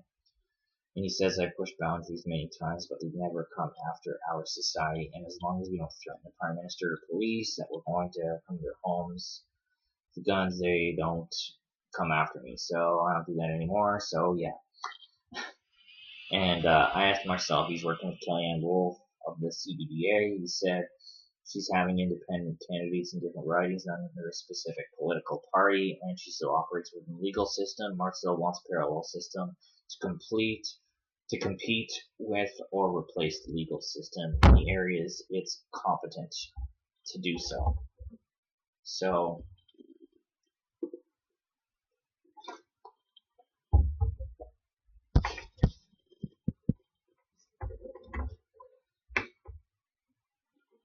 I made a comparison for Kellyanne Wolf replacing a parliamentary democracy with a direct democracy using evolved blockchain, and I asked if he planned on utilizing technology like blockchain to implement a parallel system to replace the legal system. Marcel says he doesn't believe election results are accurate. He doesn't think voting makes a difference either. He says democracy as a whole is, if you want to look at it as being good or bad, the best way I've heard it described is three wolves sitting down with one sheep deciding who's for dinner. And when you understand rights cannot be taken or given, only exercised or not by the individual, when it comes to people's personal rights, no one should govern them but themselves unless they're mentally unstable or causing harm. Obviously, there's safeguards for those kinds of things. The only thing democracy as a system of voting should be there for whatsoever is for infrastructure, and then beyond that, I also believe there should be an expert in charge who signs off on liability issues, because you could have a whole bunch of people vote who have no background on that issue. When he finally goes on to talk about technology, he says, we're starting to get into AI, we are using technology, but if you're to have a lawful voting system, realistically, people should have to prove who they are, and it should be a physical slip that has to be counted, because anything else can be cheated. So, when I spoke of Plato and democracy, I basically spoke about how, so Plato did not favor democracy. He envisioned a democracy leading to tyranny, and the way he described it was basically you have an aristocracy, which is like a small group of people, or like the wise people, if you will, making all the decisions. And then after that, you have a timocracy, which is basically what you conquer is what you get, like Alexander the Great. And then an oligarchy, which is where the rich class are ruling. And then a democracy where people say, hey, we all want a voice, not just the rich, right? And of course, the masses can be influenced through social engineering and that kind of a thing. And so eventually that leads to a tyranny, right? So anyway, when I described this kind of process to Marcel, he said he prefers an empire structure, an enlightened warrior who now has peace in their heart. So I guess, kind of, in a sense, saying that there should be one ruler overall, I guess. And so I guess he is in favor of something like an aristocracy, or maybe an emperor is one person, so I guess it's not the same thing. I asked Marcel if there was a society or group that could oversee something like a group of masterminds, and Marcel says he coaches people to create a mastermind council, and he says, for Peacemaker Society, the experts that I have to help me in different areas over the 15 years, if they're an expert in their field and the best of the best, they're on our high council. So any project that we put together, or anyone I teach to open a society, we have online guidance on how to set up your mastermind group, whoever your council is going to be for whatever the project is, how to structure a council, boards or roles or responsibilities, whatever the heck everyone does. Meet once a week, record it, and just basically how to have accountability and forward motion in any organization for whatever your society goal happens to be. Yeah, that's literally what this all is the society is your mastermind group, uh, which is your council. And when we first launched Peacemaker Society, I had two other founding members that had equal say. We had a whole bunch of people around back in 2009. People thought this was a whole lot crazier, but it's only because I was a natural gas broker and dealt with security interest contracts in a public utility board who nailed agents to the wall when I was a teenager. That was my background to understand the limits of their ability to force contract as well as what the repercussions can be for the legal system if a competent agency is enforcing against them based on what the public utility board did to natural gas brokers. So, and when I asked him about different groups and stuff involved, like, whatever freedom group or this initiative, that initiative, he said all these groups play their part. He sees it like gangs. No one group will run one thing or everything. That's why my job is to, he says, that's why my job is to help people in each community set up their own equal something. I couldn't make out what he said. And standards so no one can ever steal from them or harm them. And he basically said your hope is that you get big enough so nobody could squish you. And I asked him if he's involved in food banks or created societies for anyone who happens to work in government, and he said he had prison guards open their own societies. And I asked him if he was ever involved in Manitoba's welfare department, and he said we have a volunteer reward program. So basically I've run community food banks for a number of years where we send people out to collect food and money door to door. Then we have ordering a hamper. It's like ordering a pizza, because right now if you have to go to the food bank, you have to wait a couple weeks. You have to wait in line. If you have kids, it's a pain. He mentions being recognized by social assistants for their volunteer rewards program, and if people work with Peacemaker Society to get an extra $50 or $100 per month, they've recognized us and qualified our programs as valid for recognition for that. And supported by the Student Association of Winnipeg, Royal Winnipeg Ballet, University of Winnipeg, you enter a contract with Provincial Tel Inc. They're a CRTC. Major banks recognize unincorporated society bank accounts, according to Marcel. So I asked Marcel if extra money given to people on welfare is recognized by Manitoba government, and he said it was social assistance that give them more money for working with Peacemaker Society. And he said you can get private investigators to serve paperwork or litigation to police and take them to Indigenous courts and Indigenous tribunals, which outrank the Supreme Court of Canada. He said that in response to me asking about policy enforcers of sorts, special constables or police, family children's services, if they were to come after you. That was what he had pretty much said. And I asked if he was utilizing UNDRIP to say you have an unregistered, unincorporated society which trumps the legal system because of these Indigenous rights, because you're Indigenous to Earth. And he said you're not standing under UNDRIP. It's basically, he said in his words, basically using their own rules that they could point to the best. This way, I heard was actually Glenn Bogue, Spirit Warrior, and said it's the handcuffs you put on them so they understand their own limits and their own rules. I said you're using UNDRIP like a tool to set up society, and Marcel said that UNDRIP allows a society to be recognized as a tribe. It's basically what that does, just for someone to frame it as a legal concept in their mind. So pretty much right there, he admits that you're actually opening up your own fake tribe, utilizing UNDRIP in order to create what he calls a society. So ultimately, this is somebody that probably, even if they don't fit all the check marks or whatever for a pretending list or whatever, he still should be called out ultimately. And even if he himself is not claiming to be First Nations, Métis, Inuit, he's still utilizing UNDRIP, and however you want to label him doesn't really matter. He's utilizing UNDRIP, part of the Convergence, just like Claudette Commanda and Tallbear and Crystal, and the reason why I point Crystal for supporting the convergence is because of her going directly to Parliament and, you know, asking them, or rather begging them for help in this pretendian issue, and they will only offer the artificial solutions of the biodigital convergence with a biometric system. So ultimately, all these people, and then the ASMIN, they're also involved in the convergence and support UNDRIP, like we're saying here. So anyway, I asked Marcel if he was working with ASMIN or People's Listening or Alliance of Indigenous Nations, and he said, yeah, I tried working with them, but some of their concepts are just out to lunch, so I told them all to go F themselves until such time they're willing to listen to me. Just regarding creation of currency and AIN, they want people to give over 50% of their intellectual property. Their plan for currency is to claim undug up resources in the ground. And he basically went on to say you need to mirror the elite systems in an honest way. I don't use the term elite because I don't like to inflate these people's sense of false power. But anyway, he said the user exceed those standards when fighting them.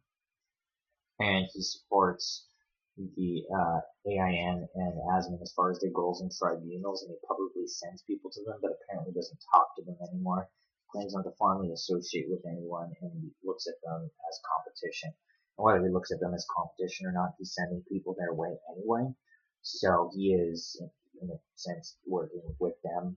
Part of the Order of Chaos agenda, you know. You see one faction as competition, right? But both of them lead to, you know, humanity's demise, right? So I bring up that Bitcoin is part of transhumanism, so transhuman crypto cloud mines and the T coin that ASMIN has, or Tumult coin. I'll go over that after done talking about Marcel. He goes, I'm with you on that topic. Literally, I've never bought crypto. I'm only getting into it now because like Andrew Tate having his daddy coin in it's so cheap. I asked him to elaborate about putting money into AI, and he said that he learned about Bitcoin through Andrew Tate. So I guess his false hero, Andrew Tate, or whatever, is what inspired him to get involved in the Biodigital Convergence, whatever. So now at the end of the phone call where it gets interesting, I said I have my native friend here, which is Josephine, and Marcel said so many of his close best friends are First Nations and they have beautiful hearts. And Josephine expressed her displeasure using profanities with Marcel and calling him out for utilizing UNDRIP, claiming he's indigenous to create a tribe, and reminded him that he's not native. And Marcel showed his displeasure and shouted profanities and racist comments to Josephine. Marcel also called Josephine racist, which is interesting, and then immediately called her a prairie N-word. I think people can figure out what racial slur I'm referring to when I say that. And called Josephine a derogatory, misogynistic, racist comment that starts with the letter S. Sorry, I can't say the specific words on here. People just have to use their imagination to figure it out. And when I tried to speak to Marcel after he was swearing and speaking over me, as I mentioned, using UNDRIP is not legitimate to try and create a parallel system. And this is exactly the other side of the coin. This is exactly the other side of a coin for a plan of what these people want. What I mean is that a system gets replaced by another system that's generally worse. And he called me N-word, F-word. Basically, combine those two together, the N being a racial slur and the F word being what you mean when you give the middle finger. So here's Errol Francis. And Josephine and I did a live, and I called Errol Francis and called him out as, being part of the ASMIN. And I described it as a fake native tribe, and he said it's not a fake group. And I mentioned that the Love Phone is utilizing the blockchain and how they're in support of UNDRIP and the Biodigital Convergence, which Errol states another group is working on a Love Phone. He's technically right, but also wrong, because the ASMIN is working with this group. It's called the Okanagan Indian Confederacy, which is not a real thing, and that's not to be confused with the real with the Okanagan natives, which have different bands and a tribe. I don't know what the term is in the U.S., but they have one in Washington State, and then others in British Columbia.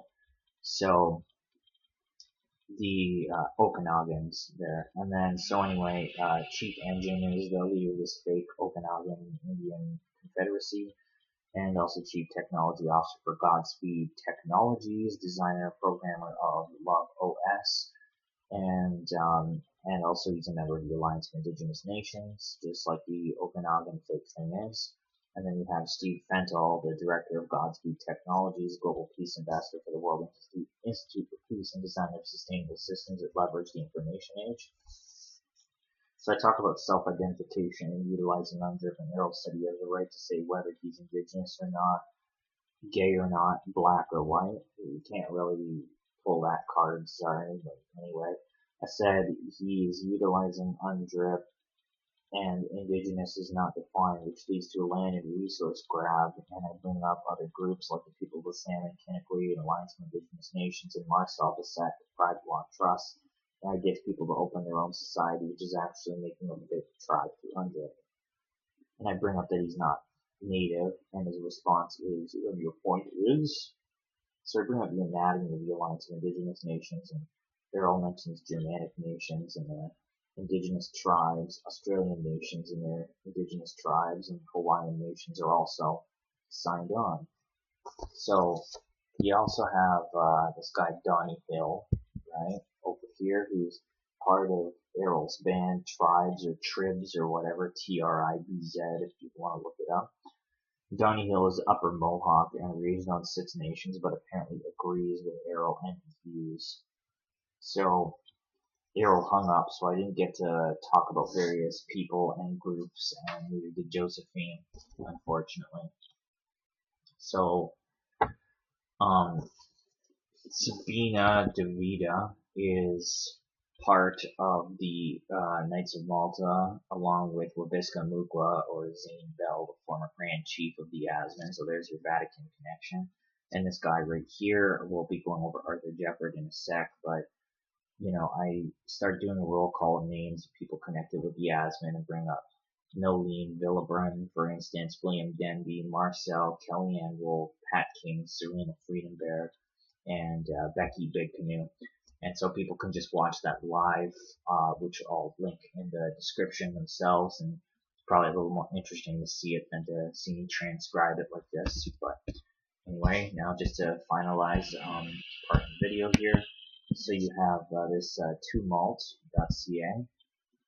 So tumult is recognized by the UNDRIP Articles 4, 20, 26, and 36, and has been entrenched in the Section 35 of the Constitution proper on the consent of Canada, which consent is a limit on the sovereignty of Canada. Regarding indigenous people, it says here, according to RV 8. And then, according to Section 52 of the Constitution, the provisions of UNDRIP, including tumult, are the supreme law of the land. All individuals living on Turtle Island have the international right to a new prosperity system of finance, apparently.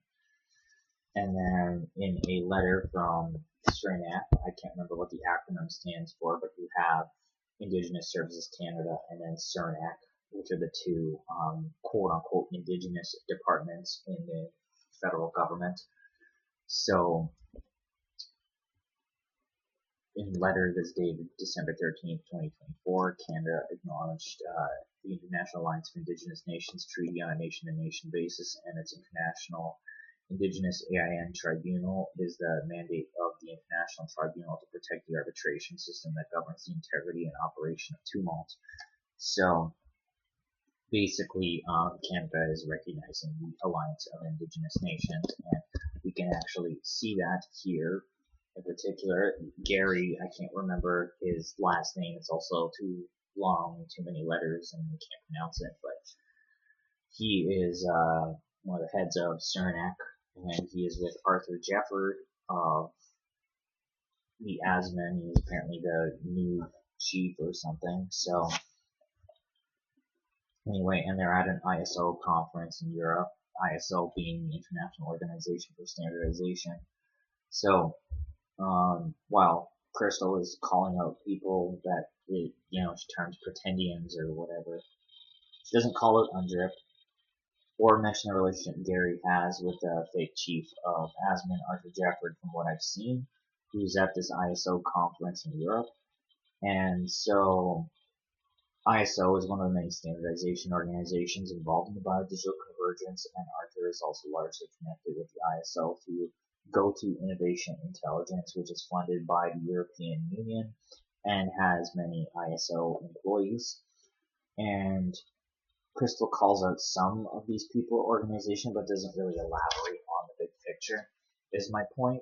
So, doesn't talk about Tony Belcourt of the Métis Nation of Ontario. Doesn't really go over the body of the ASMIN or Alliance of Indigenous Nations, Peoples of the Salmon, or anything like that. Just calls out a couple people here and there, and I think is really just going for small fish, frankly. And not really talking about the convergence experiment in and of itself. And, I understand that maybe, you might not call it, I call it a gimmick, because you're just calling out one thing, which is the whole pretending thing. You're not focusing on the big picture of what's going on in the world or what's going on here, right? You brought up water in Parliament once, whoop-de-doo, right? But ultimately, you're not fleshing out the anatomy of groups like the ASMIN or the Alliance of Indigenous Nations, and you are also not addressing the big picture, which is the convergence experiment in and of itself, and you're actually begging Parliament for an artificial solution, frankly. Ultimately, by going there, whether you see it that way or not, that's exactly what's happening, unfortunately. So, I'll just say this much to Crystal Semaganis or Michelle Cameron or whatever your name is. Do a live with me. We'll happily talk this all over. And I'd happily do a live with anybody here too that I mentioned in this video, whether it's Claudette Commanda, Kim Tallbear, Darryl Leroux, any member of the ASMIN Alliance of Indigenous Nations or Freedom Fighter or whatever. No problem. I'll happily do that because ultimately the convergence experiment and UNDRIP needs to be addressed, and I'd be more than happy to do that. So find me on Facebook at Matt Unseated or this YouTube video at Matt B Unseated, and feel free to reach out to me directly either on Facebook or to the comments here and ask whatever you like. Thanks everyone for watching. Be well. Take care. Miigwech. Now we go.